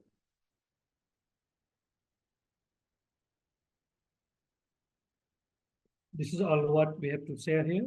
And again, we say we are growing destination for medical tourists, international tourism, catering all their needs in the most convenient way. Once again, thank you very much to Dubai Authority, to Dubai, our Russian partners, and of course, Katrina for giving us this platform to extend our services to show and publish ourselves what we are. Thank you very much and have a nice day. Thank you so much, Iftihar. I should say that Fatih University Hospital is the largest hospital I have seen in Middle East by far. New, innovative, looks like a 5-star hotel, really great facilities. Thank you so much for your presentation, and we are waiting for your educational programs so that we can exchange medical students as well. Thank you so much. And I would like to introduce the next speaker, which is Rania Akela from a Medcare Group. Medcare Group is one of the large medical groups in Dubai, has been in the market for a very long time. And Rania, she is head of marketing and communications of the Medcare hospitals and medical centers. Rania, please take a word. Hi, good afternoon, everyone. Thank you very much for the introduction. I'm very happy to be here with everyone today. As Katrina has mentioned, I'm the head of marketing for the entire group. Before I start the presentation, I'm just going to give you a very brief overview. Medcare Hospitals and Medical Centers is part of Aster DM Healthcare. We have been in the market for over 15 years. Currently, we hold 5 hospitals and over 24 medical centers across, as well as an alternative medicine division and an aesthetic brand. We thrive on providing primary, secondary, and tertiary care. We just opened a new hospital, which you will see in the next 10 minutes. And this hospital, which is called Medcare Royal Hospital, is the crown jewel of the Medcare Group, and it's meant to be one of the only quaternary care hospitals in the UAE that's going to be launching a transplant center for various organs. And of course, advanced oncology services. So I will just share my screen. So at Medcare, we have this ongoing promise to treat you well. We're all about patient experiences. We're a female-led organization. Our managing director is Ms. Alicia Mupin. And Medcare has been founded with the vision to not just provide excelling medical care, but also really provide exceptional patient experiences. Right, our philosophy is to evolve, enrich, and empower. So we're constantly providing or growing with the latest technologies and latest practices. We're enriching people's lives through providing them with the latest medical practices as well as unique patient experience. And we empower our patients and the communities to take charge of their health through constant patient education. All right, a little bit about our mission. To develop leading healthcare systems that promote and support the highest standards in preventive, curative, and rehabilitative care, regionally and internationally. This is what we stand by, and this is what cascades down to every single one of our units. Medcare values integrity, passion, respect, excellence, and unity, not just internally, but also externally. So what we practice internally across the organization is obviously reflective towards our patients. Medcare footprint in the UAE, we're one of the larger groups. As I mentioned, we have 5 hospitals, and currently we just launched 2 clinics in the last month. Our clinics, which are called the Medcare Medical Centers, are now 24 plus in numbers, and we continue to grow at the rate of 4 to 6 clinics on a yearly basis. All right. Our hospitals in the UAE, we have 3 multi-specialty hospitals. We've got Medcare Hospital Al Safa, which is a 15-year-old hospital located in Jumeirah. This is actually the first hospital of the Medcare and Aster Group. It's got 64 beds and 20 specialties. We've got the Medcare Hospital Sharjah, which is located in Sharjah, 112 beds, 23 specialties. We've just launched Medcare Royal Specialty Hospital that we're very, very proud of. And this is a facility, as I've mentioned, meant to cater to quaternary care patients. It's about 10 minutes away from Dubai Airport, so it's a very good location for medical tourism and people wanting and seeking advanced care from abroad. More than just, you know, the advanced centers of excellence and all these wonderful advanced medical practices that we're bringing on board. Medcare Royal is really stepping up the provision of patient experiences. We're really looking at providing a royal experience. We offer gourmet catering, personalized fragrances, so you can choose the way your room smells. You have personalized pillow menus, so you can choose what kind of pillows you'd like to sleep on. Music lists, so what you listen to in the room can be personalized, fresh flowers every day, and VIP service overall. On top of this, we have 2 specialized hospitals, Medcare Women and Children Hospital and Medcare Orthopedics and Spine Hospital.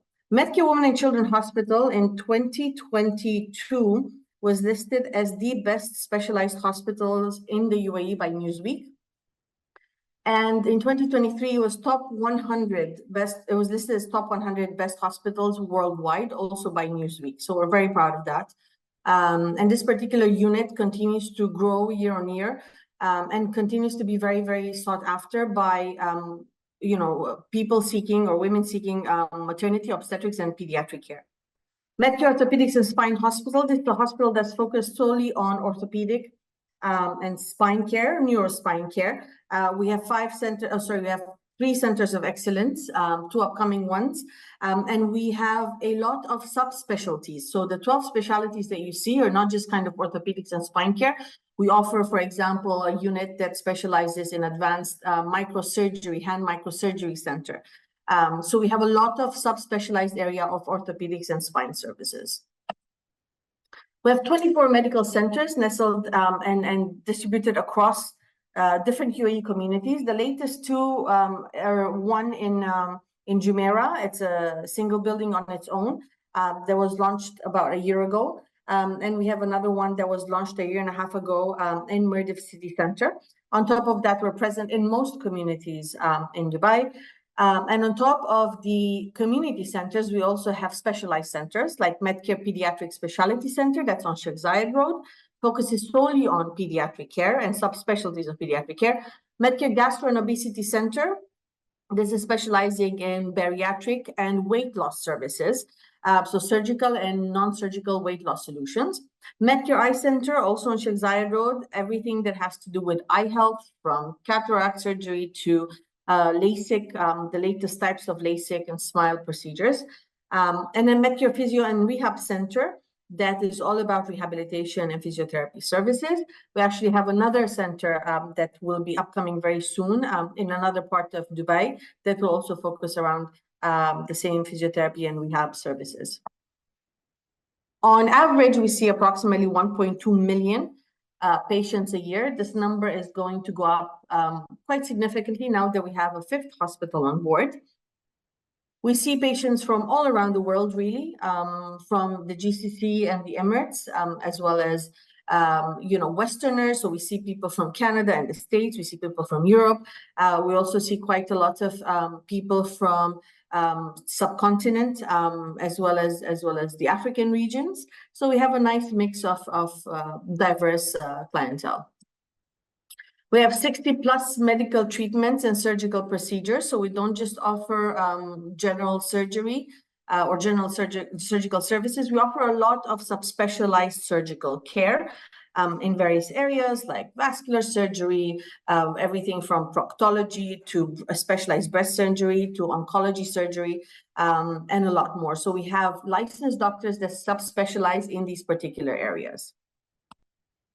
We have 550 passionate, multilingual, and multicultural doctors across the group. So these are actual medical physicians. They're qualified from various countries. And a lot of them have either the Arab board or Western board qualifications, and obviously spread over, I would say, anywhere between 40 to 50 medical specialties across board. We have 1,000+ nursing staff across the group. And this is obviously to support all our physicians.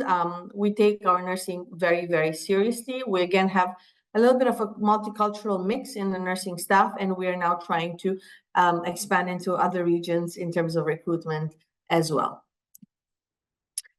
Our focus, and here you'll see a little bit of a mix. As you've seen, we do have different areas, different focus, different hospitals and different centers. But overall, at the group level, we have certain pillars that we excel at, and we're proud to put forward. One brand that we launched about a year and a half ago is Aesthetics by Medcare. Aesthetics by Medcare is a new market that we've actually stepped into and penetrated. This brand is across board, so you'll find aesthetic services in almost all of our centers. However, we have some flagship centers that obviously offer the latest or the most when it comes to aesthetics. We have 50+ aesthetic treatments and procedures. We offer advanced technology, so we invest heavily in machines and the latest techniques. We have a lot of doctors, actually, a lot of dermatologists and a lot of aestheticians, plastic surgeons that are in this area. This is an independent brand on its own. You can obviously check us out on social media, and you'll be able to see in depth a lot of these services that we do. Surgical care is another area that I mentioned we're very big in. We have 10+ subspecialized surgical service lines. As I mentioned, from colorectal to proctology to gastric surgery to bariatrics, to breast surgery, neurosurgery, so on and so forth, including oncology surgery. Ortho, neuro, and spine rehabilitation, as I've mentioned, we have a dedicated hospital and a dedicated center for orthopedics, neuro, spine, and rehabilitation. We're, again, quite sought after in the area. We have a very, very good reputation in the market within the UAE and outside. We have people flying in from all over the world to come and consult and do procedures with our surgeons. And we offer obviously complete surgical and rehab services. We've got preventive care, another area that we're very big in. We have 50+ health checkup packages that we offer, and we obviously tailor health checkup packages to corporations or other patients that would come from abroad or within the UAE that are looking to have certain customized or tailored to packages for their health screenings. Home care and telemedicine, this is a big one, and I think that it's very important to be able to cater also outside of your facility. So we have divisions that cater solely to home care. We have a brand in Abu Dhabi called Wahat Al Aman, and we're also engaging in home care in Dubai as well, across all the hospitals. So we have remote services provided online or at home. We also have quite efficient telemedicine platforms where people can have online consultations. As of the last year and a half, we've ventured into the wellness world. We launched the first of its kind wellness center called Wealth. It's located in Jumeirah, and it's an integrative hub of medicine.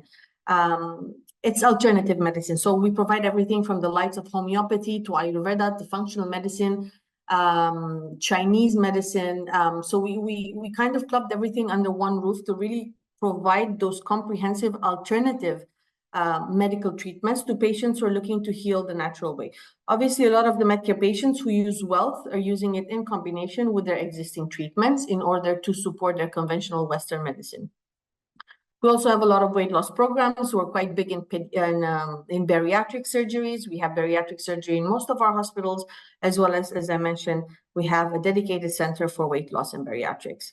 We also have IV drip programs that we've introduced within the last year. Again, has to do with wellness, detoxification, etc. These are spread across our Medcare medical centers.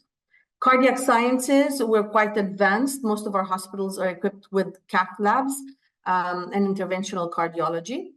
Quaternary care, again, we're looking at an upcoming transplant center with Medcare Royal. We've got 5 accredited centers of excellence across board. We're dealing with robotic surgery, especially when it comes to orthopedic surgery. We just did one surgery about a month ago. We've done a knee replacement surgery using a robot, and the patient walked 1 hour after the surgery. This is going to be covered in the news within the next week. And then, of course, we have upcoming advanced oncology services. We offer oncology services at this point. However, we don't have an integrated division, so that's going to be launched within the next year. And then women in pediatric care, I've already mentioned, we have an entire hospital that caters to this specifically. And as I mentioned, it was top 100 best hospital in Newsweek in the world in 2023. This is Medcare Women and Children Hospital, and best specialized hospital in the UAE in 2022, also by Newsweek. Thank you very much for having me today, and I'm happy to answer any questions that anyone might have. Thank you so much, Rania. Thank you for being with us today. Thank you. Thank you. Have a good one. Thank you. You too. And I would like to introduce our next speaker, which is Geraldine Emerson. She's the Group Laboratory Director of Bourne-Hall Medical Center, which is personally loved by me by heart. This is the clinic where real magic is happening. Geraldine, please go ahead. Thank you, Katrina, for your lovely introduction. I am the Group Lab Director for Bourne-Hall Mediclinic UAE. I have been in IVF for the past nearly 36 years. Most of my work was done in Ireland, UK, and Europe. I moved to the UAE in 2016 and took up the appointment as Group Lab Director with Bourne-Hall in 2019. And I'm really enjoying what the UAE can give us all here. And I would love to welcome anybody to visit us personally in Bourne-Hall Fertility Clinic at any time that you come to the UAE. Firstly, I would like to thank the Russian government, the Dubai Health Authority, and you, the participants, for the invitation to speak today. It really is a great honor for us at Bourne-Hall. I will be given a brief introduction into the IVF to date and its connection to Bourne-Hall, explaining some of the major events, breakthroughs since the birth of the first IVF baby, the services that we provide in Bourne-Hall Mediclinic, and importantly, some of our ongoing results, our KPIs from the latest clinical results that we have. I think it's very important to be very transparent about those, and the quality systems and the technology employed to attain such results. So this is our lovely clinic in Dubai. So to date, there's been over 12 million babies have been born through IVF worldwide. And that is an amazing figure to know that IVF has grown since the first birth in 1978, 1979, by Professor Bob Edwards, this gentleman here. And this was Louise Brown. The reason we start with this connection is it is in Bourne-Hall, UK, that basically this Louise was born and actually created. So that's our connection with the history of IVF. So it's a very, very esteemed honor to be part of that. Some of the other major developments and achievements over time were in 1980, the use of gonadotrophins, hormone therapy, which gave us more eggs, which therefore increased the likelihood of having embryos. In 1984, the first transvaginal egg collection was done. And at that stage, I remember it because before that we used to do laparoscopy under GA. Transvaginal egg collection allowed us to actually do conscious sedation and a 15-minute procedure and the lady was ready to go after about 2 hours. So rather than spending a day or a night in the hospital. So it impacted patients greatly. It made it a lot more available, cost reductions. And so in that case, you know, it opened up a lot more to other ladies and gentlemen. In 1990, the first births from genetic testing, FISH was used back then, fluorescent in situ hybridization. And in 1992, for male factor, it actually revolutionized for fathers who previously could not father a child. It allowed them to use their own sperm to become the biological father of that child. So obviously there's been a lot more in those years, and really the evolution of cryogenics has made us or allowed us to offer reproductive tourism. And this gives the opportunity for couples to seek the best clinics, labs in the world to undergo their treatment, to attain, if it's their first child, to attain fatherhood or motherhood. And if it's, you know, what we call other fertility reasons, to their desired family size. So you'll see on the slide the whole evolution, but really the biggest one that was be able to store and transport embryos, eggs, and sperm safely around the world, which happens very much under the guidance of the DHA and the DOH in the UAE. So what makes us special? In 2012, Bourne Hall Fertility Clinic opened up in the Middle East in Dubai. We were, of course, the pioneers from Bourne Hall UK, and they brought over a lot of their policies and SOPs at the time. So really, it is young science, IVF, compared to other sciences, and certainly it is an area that we're very much active in research. Professor Bob Edwards in 2010 got the Nobel Prize in Medicine for his work in infertility and dealing with infertile couples. We have internationally trained team of clinicians. We have about 10 consultants, specialists, mixtures in the clinical areas, in the labs. We have about 11 senior embryologists, andrologists. We do approximately over 1,500 cycles annually. That's actually egg pickups. So we see a lot of different people for different kind of treatments, but for the actual IVF, ICSI, we do over 1,500 pickups on an annual basis. We were the first center in the Middle East to get JCI quality accreditation for our facility. We have our own in-house genetics laboratory, precision medicine, Mediclinic. And Mediclinic took over Bourne Hall. The acquisition happened in 2021. So we've been working very closely with Mediclinic and supported hugely by the amount of expert equipment and expertise from them. Our patients have full access to genetic counselors. We also have a holistic approach because not everybody wants genetic testing. We use personalized treatment plans tailored for fertility and complete reproductive care because we are, as you say, are a part of Mediclinic Middle East to offer a lot of supportive services for us. We are located in key cities in Dubai, Abu Dhabi, and Al Ain. So some of our core activities, you can see there's a long list. We provide majority of all of the services recognized throughout the world in the Middle East, in Dubai, Abu Dhabi, and Al Ain.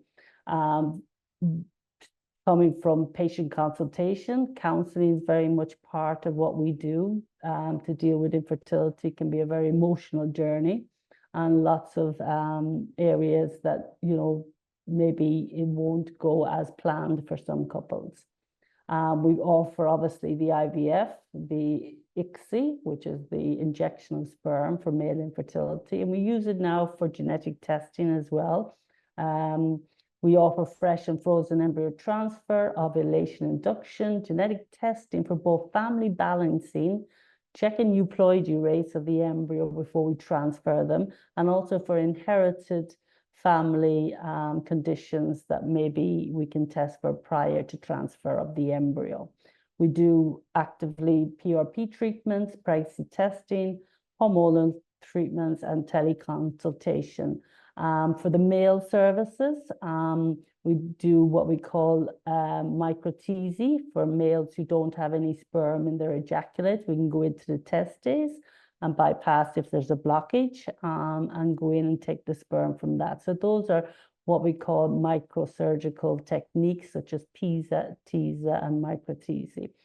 Urological services such as ultrasound, biopsy of the testes, and aspiration of the sperm that way. We also do patient consultation and counseling, evaluation. And this is very important for the male. Quite often the male gets pushed to the side in some areas. So we want to make sure that he is fully understanding of the process as well and very much part of the process. Physical assessment and also diagnosis. And also we try to improve the sperm with various techniques throughout the treatment phase.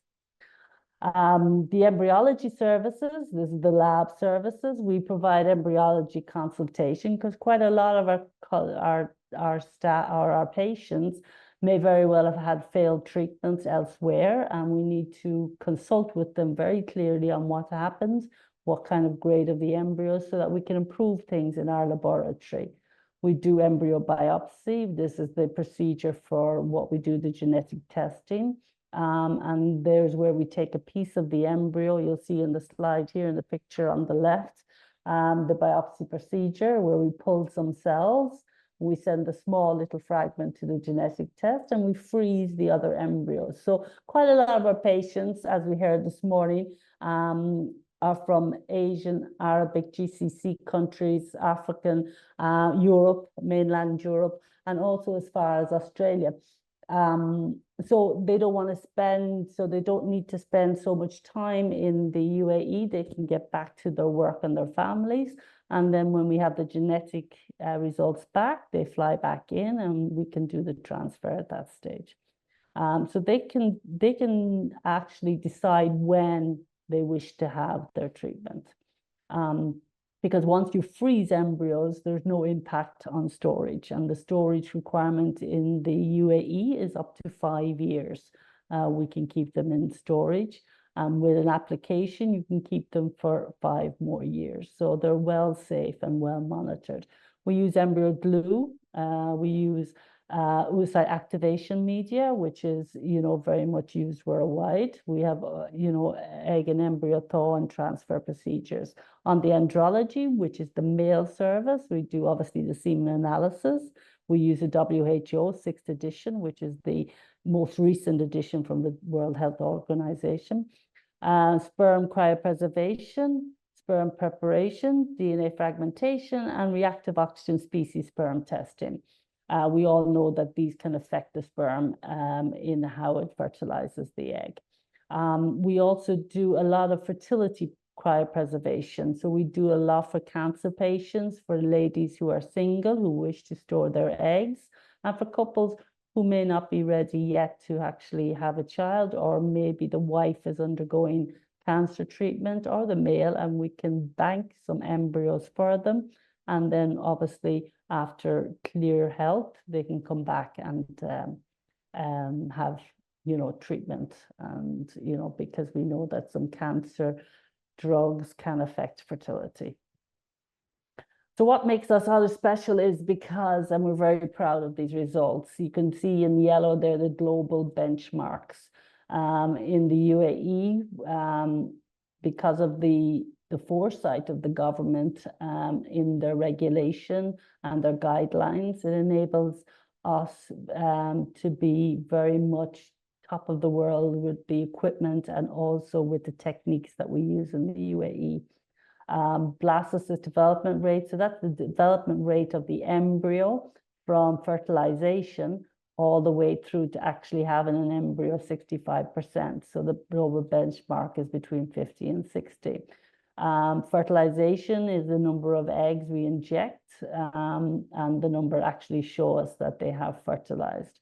53% at the present time in 2024, all ages. So we treat ladies from the age of, most of our ladies would be, some of them would be 19, 20, 21, and then all the way up to 45. We know that those results are worth doing, and intervention with genetic testing is very advantageous as the lady gets older. Ongoing live birth rates at the present time for 2023 was 47.8, with a global benchmark of 35%. So these are taken from what we call the Vienna Consensus, from the European published results, and from the ASRM, which is the American published results.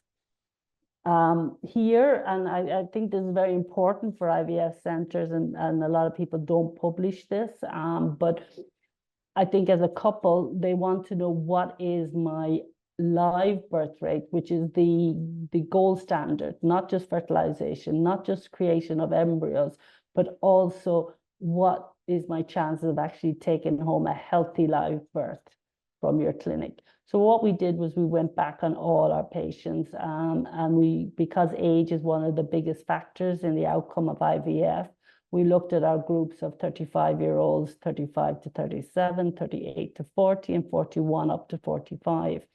And we saw that, you know, in Bourne Hall Mediclinic Middle East, we have 82% take-home baby rate in under 35 years old, all the way up to 45 years old, which is 50%. Now, what I did was I went back to the Bourne Hall UK results, which they published, and I graphed them side by side. It does come with the fact that in the Middle East, we are allowed by law to do fertility balancing, so family balancing. So some of these participants in these groups would have had some genetic testing where it is not done routinely in the UK. And certainly the family balancing is not allowed in the UK. So we do get a lot of couples from mainland Europe for that reason. So in that respect, we know that we're putting back a healthy embryo into the uterus. We are CAP accredited and also, as I said before, JCI accredited. So how do we do this? How do we get these kind of results? We have at the present time incubators, which are what we call time lapse. They consistently give us pictures of the embryo. And it forms a video. So we take pictures every 15 minutes. So we don't have to disturb the egg in the incubator. We don't have to take out the embryo.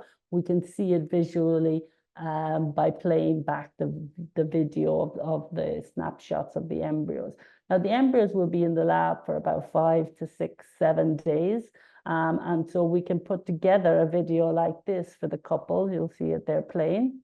And you'll see the growth of the embryo. So this is what we see. Now we bring in AI technology, which is now where we are moving to, is certainly in IVF. And what we do here is basically, these are the incubators here. This is just the barcode label readers. And then it goes to a server. And then on the viewer, we get to see, you'll see over here, we're looking at all the embryos for the couples. So these guided annotations, we put them up against what we call known implantation. So we look at our embryos that have implanted before and given rise to a healthy live birth for other couples in the same age group. And then we apply what we call an IDA score.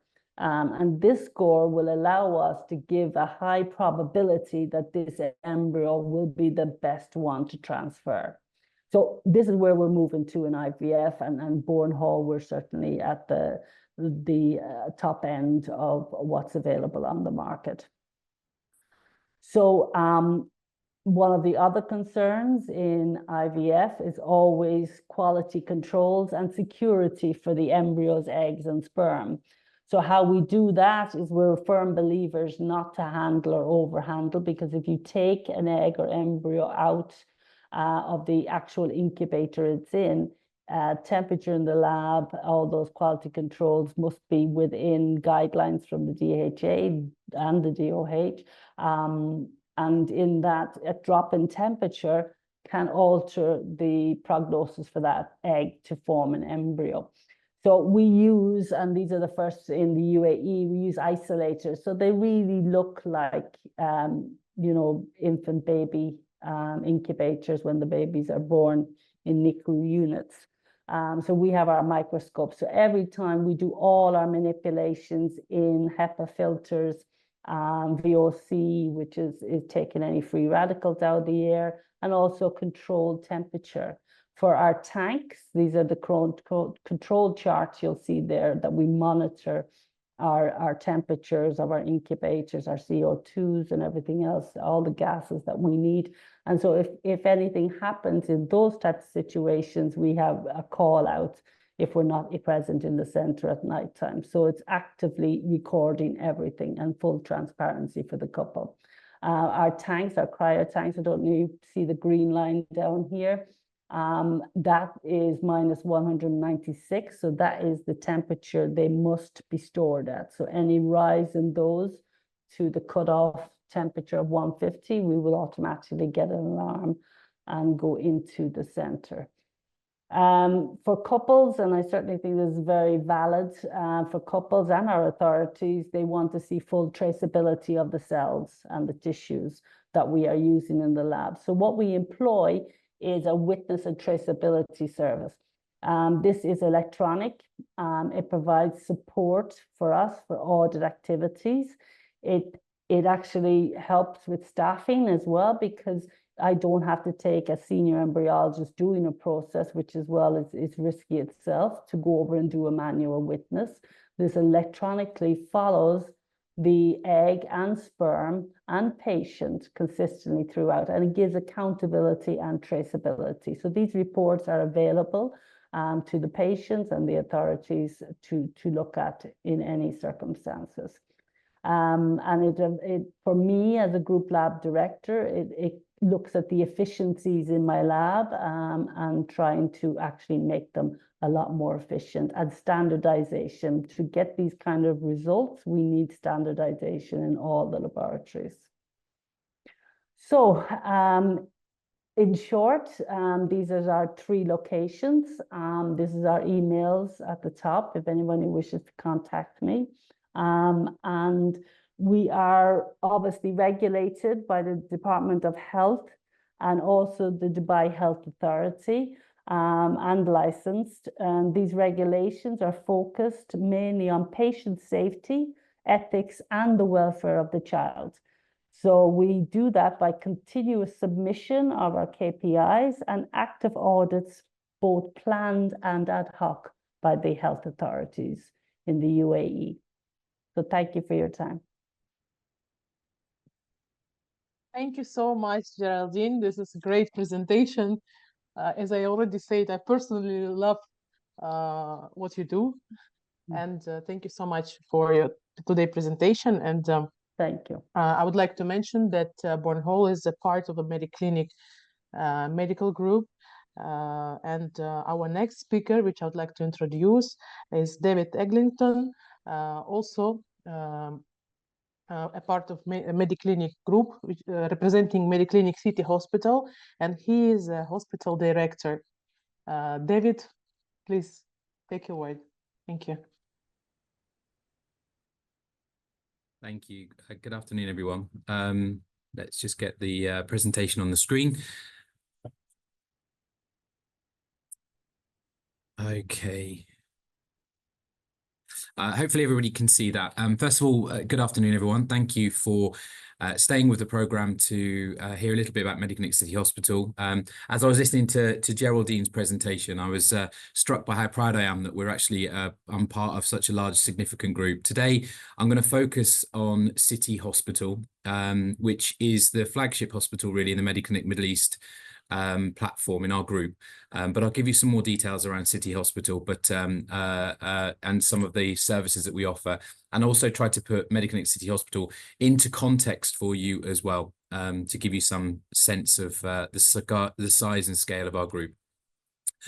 So, Mediclinic City Hospital is one of 7 hospitals that's in the United Arab Emirates, forming Mediclinic Middle East. But we are part of a large international group. In fact, Mediclinic Middle East, I think, is in the 10 largest hospital groups in the world outside of the US. We have 74 hospitals in 3 different territories. Originally, we started in Southern Africa, so we have Mediclinic Southern Africa. Then we've acquired an organization called Hirslanden in Switzerland, which is the leading independent provider in Switzerland, where we have a number of hospitals there. We have a 30%, 29.9% interest in Spire Healthcare in the UK. And then we have Mediclinic Middle East. So it's a significant group. We previously, until very recently, were listed on the London Stock Exchange, which ensures that we have significant levels of corporate and clinical governance. And you can see there on the slides, over 37,500 employees and nearly 1 million admissions every single year. In the Middle East, we've now established a very, very strong network. We're the largest independent healthcare provider in the United Arab Emirates, with 7 hospitals that we brand as clusters. And I can explain a little bit more about that shortly. But what it does is essentially we've created hub and spoke networks around our 7 hospitals. We have an ambulatory care clinic, which I will touch on because it's part of the City Hospital cluster. There's 28 outpatient clinics. They're traditional primary care clinics where you'd see things like family medicine, pediatrics, and so on. We've also got 2 public-private partnerships. Again, they're part of the City cluster. I'll explain those in more details. And there's nearly 8,000 employees across Mediclinic Middle East. So a significant size organization. And as a result of that, robust corporate and clinical governance. So City Hospital, I referred to us as a cluster. This is our cluster. City Hospital is a significant sized unit. It's the largest independent hospital in the UAE now, 278 beds. Plus we have North Wing, which contains essentially some of the more scientific areas of our business. So in there we have our central reference lab, which includes genetics. We have our Cancer Institute as well. And we do a range of other things in the North Wing. So we've got the main building and then North Wing. As you start to look down in the chart that I show you there, we've got Mediclinic Creek Harbour, which is the newest addition to the Mediclinic family. It's a primary care clinic in the new area of Mediclinic, in the new area of Dubai Creek Harbour. For those of you that are familiar with Dubai, this is an EMAR development. It's very similar to downtown Dubai, but it happens to be in a new area around the creek. So there's a lot of water. So it's very popular at the moment. Particularly at the moment, we're seeing a lot of Russian-speaking patients coming through the clinic. So that's Mediclinic Creek Harbour, a fairly standard in terms of service delivery clinic that we have. In the middle, we have Enhanced by Mediclinic. Now, this is a different concept for Mediclinic. We're a traditional healthcare provider. Enhanced by Mediclinic is our aesthetic centre. It's situated in Fashion District of Dubai Mall. It's a fabulous facility, providing everything from dermatology to skin treatments and gynecology as well. It's a beautiful facility. It's in keeping with the positioning of high-level aesthetics, and it's in a fabulous location as well. And that's also managed under the cluster of City Hospital, because there are many patients that go on from there to have further medical treatment, and they can obviously be referred into City Hospital, or they're standalone, they come in, they have their treatment, and return accordingly. Okay, that's clear. So Mediclinic Dubai Mall is a very, very busy ambulatory daycare centre situated in Dubai Mall, fairly close to Enhance, also accessible through the fashion area. There are close to 100 consulting rooms. We have a daycare surgery there as well. And it's particularly popular with Western expats that frequent Dubai Mall. It's a multi-specialty facility. And again, it's part of our clusters. It feeds in referrals into City Hospital on the basis that it's daycare only. So any major surgery will come through to City Hospital. And then there on the right-hand side, you see dialysis centres. They're significant because they help feed our transplant programme. We're the only independent kidney transplant centre in the UAE. And these dialysis centres are a significant milestone for us because they're the first public-private partnerships with the Dubai Health Authority, which should give you some sense of the clinical credibility that we have in the UAE. So those two dialysis centres, one is in Al Tawar, which is the north side of Dubai, and one is in Al Barsha, which is on the south side of Dubai. So good geographical coverage. And although many of those patients are fed into the centres through Dubai Health, we also have many medical tourists that come to Dubai that need to continue their dialysis treatment, and we accept those patients as we do in our other hospitals. But these are dedicated dialysis centres, so they get a fabulous service in those dialysis centres. Next slide, please, Katrina. Следующий слайд, пожалуйста.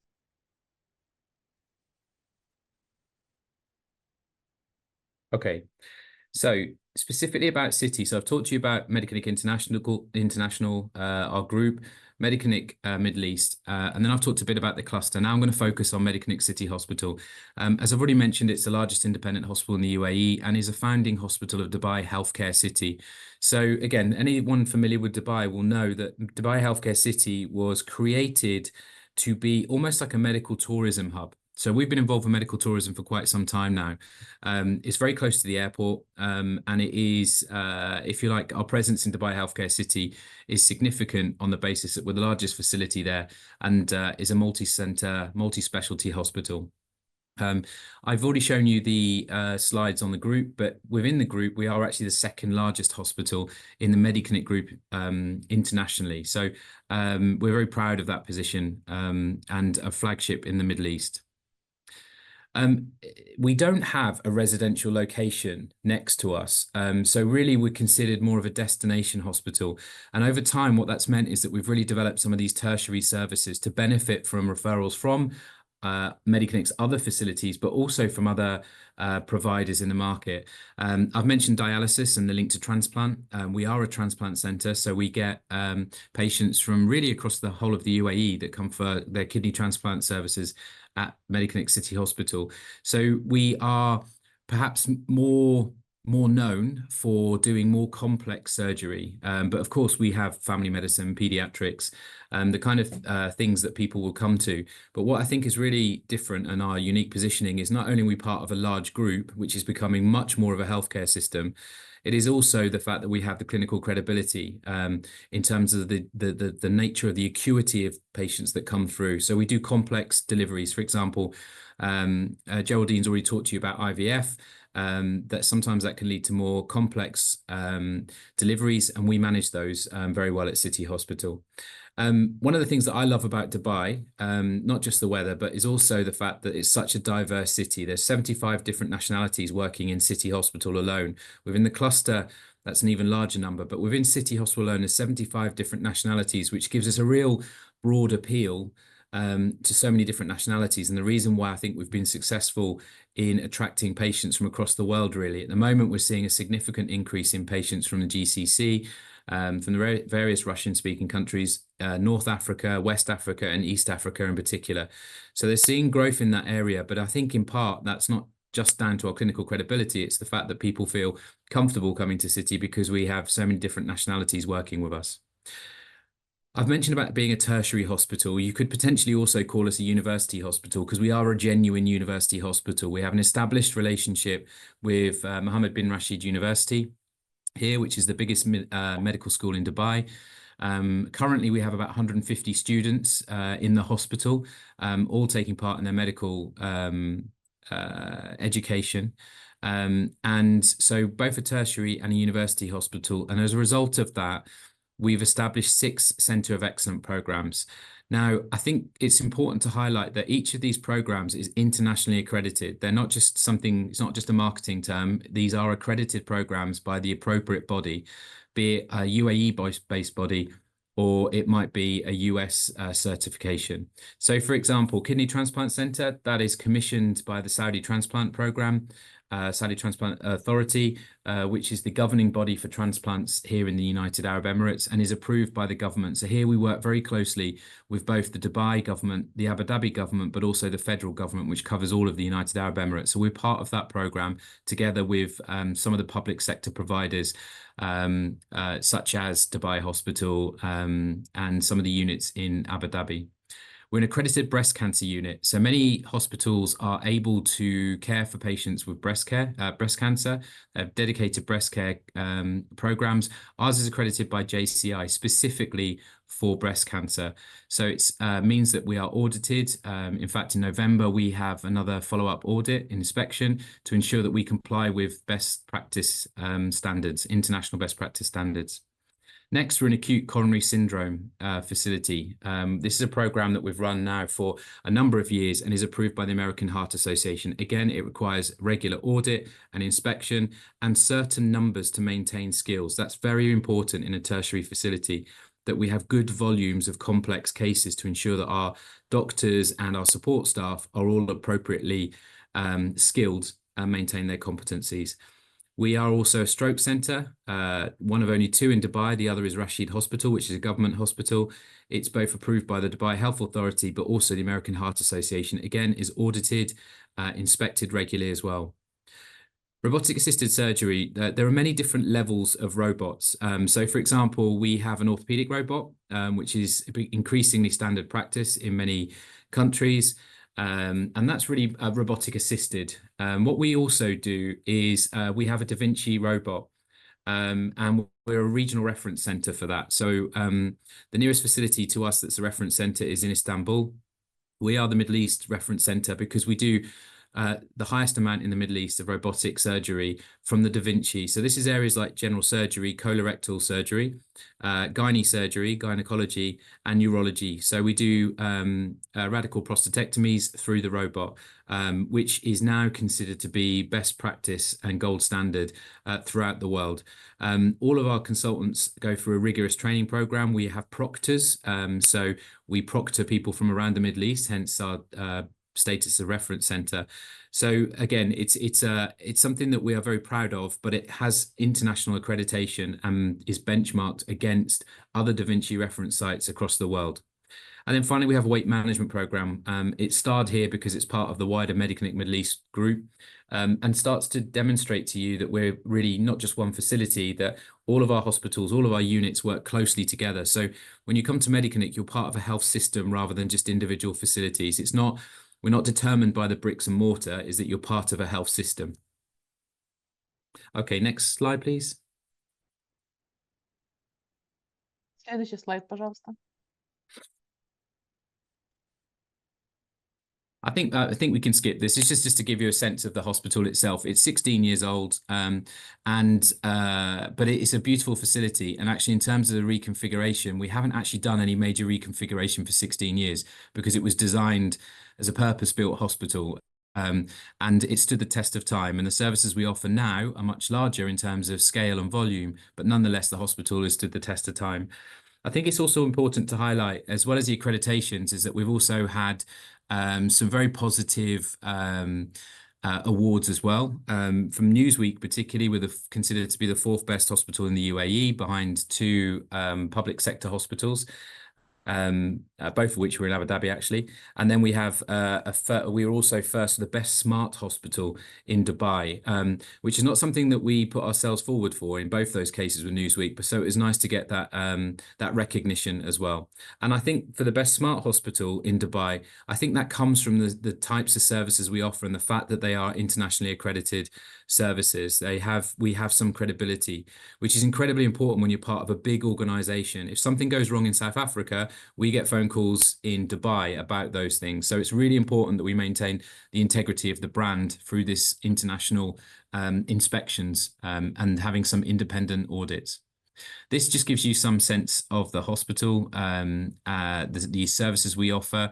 I draw your attention to things such as the pediatric intensive care unit. So we have one of the only pediatric intensive care units in the UAE. Certainly, I think there's only 2 in the independent sector currently at the moment, and we actually receive referrals from many other providers for that. That gives you some sense of the level of acuity that we have at the hospital.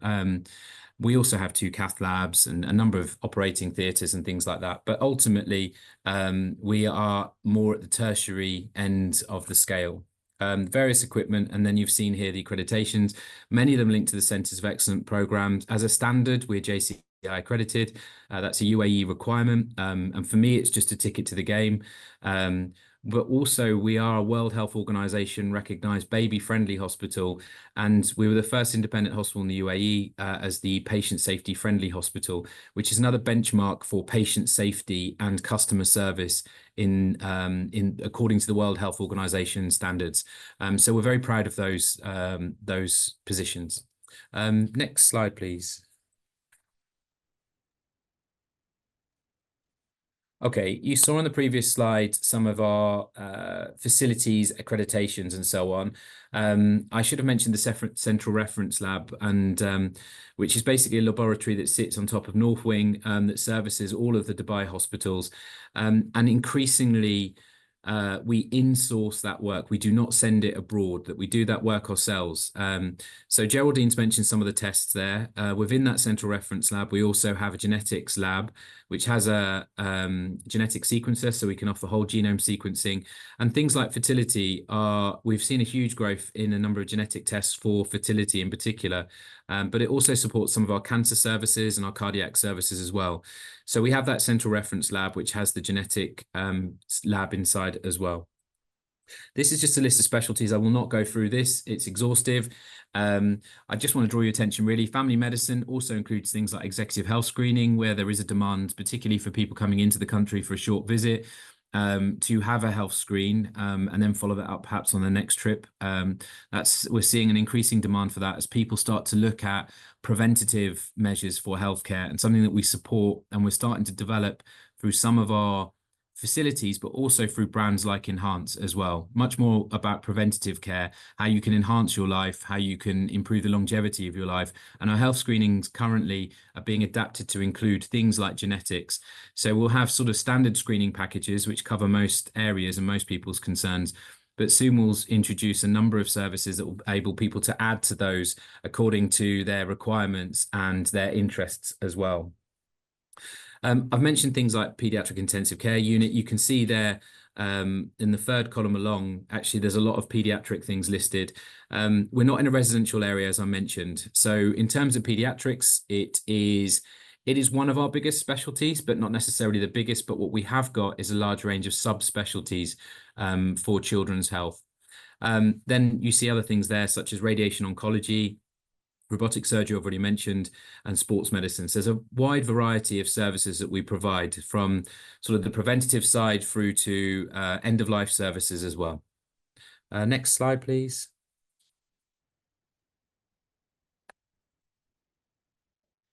This really, just to give you a sense of the scope of City Hospital. This is the kind of level of activity that we have coming through the hospital. And really, I only highlighted this because A&E you would see in many hospitals, but you can see there oncology. We have a significant sized cancer centre, which we saw a significant growth post-COVID, as many people, not only is there a large amount of inbound medical tourism, there's sometimes outbound medical tourism in Dubai. And during COVID, many people didn't travel so much. So they tested the services of Dubai for more complex services like oncology, radiation therapy, and so on, interventional cardiology, having some services that they might have traveled to their home country, and they decided to stay. They're encouraged to stay because the COVID guidelines had that treatment, and we're seeing significant growths in more complex areas such as oncology. If you were to overlay a more standard Dubai-based hospital, even one of our own, you would see a slightly different picture, but you can see there's some complex services where we have high volume through. And I think that's it. If I've got one more slide, but that's really just to take any questions. Thank you so much, David, for sharing information about the Mediclinic group in general and about Mediclinic City Hospital. We appreciate all speakers today. In fact, these are all speakers for today from Dubai side. And I would like to thank all participating hospitals and clinics. Thank you so much for being here. And also, of course, the support of Dubai Health Authority and Mr. Mohammed Al-Mhairi in particular. They're always supporting us. Apologies, Katrina, but I would like to also take this opportunity to thank the Russian government again and all of our members for participating and showcasing to us how each and every one is unique. I think the Russian market for us in Dubai is quite prompt. We are expecting to participate, hopefully, in an exhibition called Met Travel in December, and hopefully we will be able to showcase the uniqueness of Dubai and the quality of services that we provide over there as well. So once again, thank you, everyone. Yes, thank you, everyone. And I would like to pass the word to Mr. Evgeny from Russian side. Mr. Evgeny Chernyshov, please. Dear Catherine, distinguished participants of the conference, Days of International Medical Collaboration with Dubai. Our today's event was a present for Russian health authorities and important milestone for cooperation between Moscow and Dubai. This telecommunication created here in Moscow jointly with the Dubai Health Authority, jointly with MLC event, give new impulses to practical cooperation for medical practitioners in two countries in two large cities. This conference took several hours, and of course it is impossible to cover all health system of Dubai. So we think it is important to create a roadmap for further cooperation. We express our gratitude to the State Duma for support and Research Institute for Healthcare Organization and Medical Management of Moscow Healthcare Department for arranging this conference, and also Dubai Health Authority, as well as MLC Events, and its managing partner, Katrina Dorodnova. Of course, we are very grateful to all the participants and interpreters who ensured simultaneous interpretation for us today. The conference will be recorded and available in English and Russian and published on the website of the Institute and video hosting. Thank you. See you next time.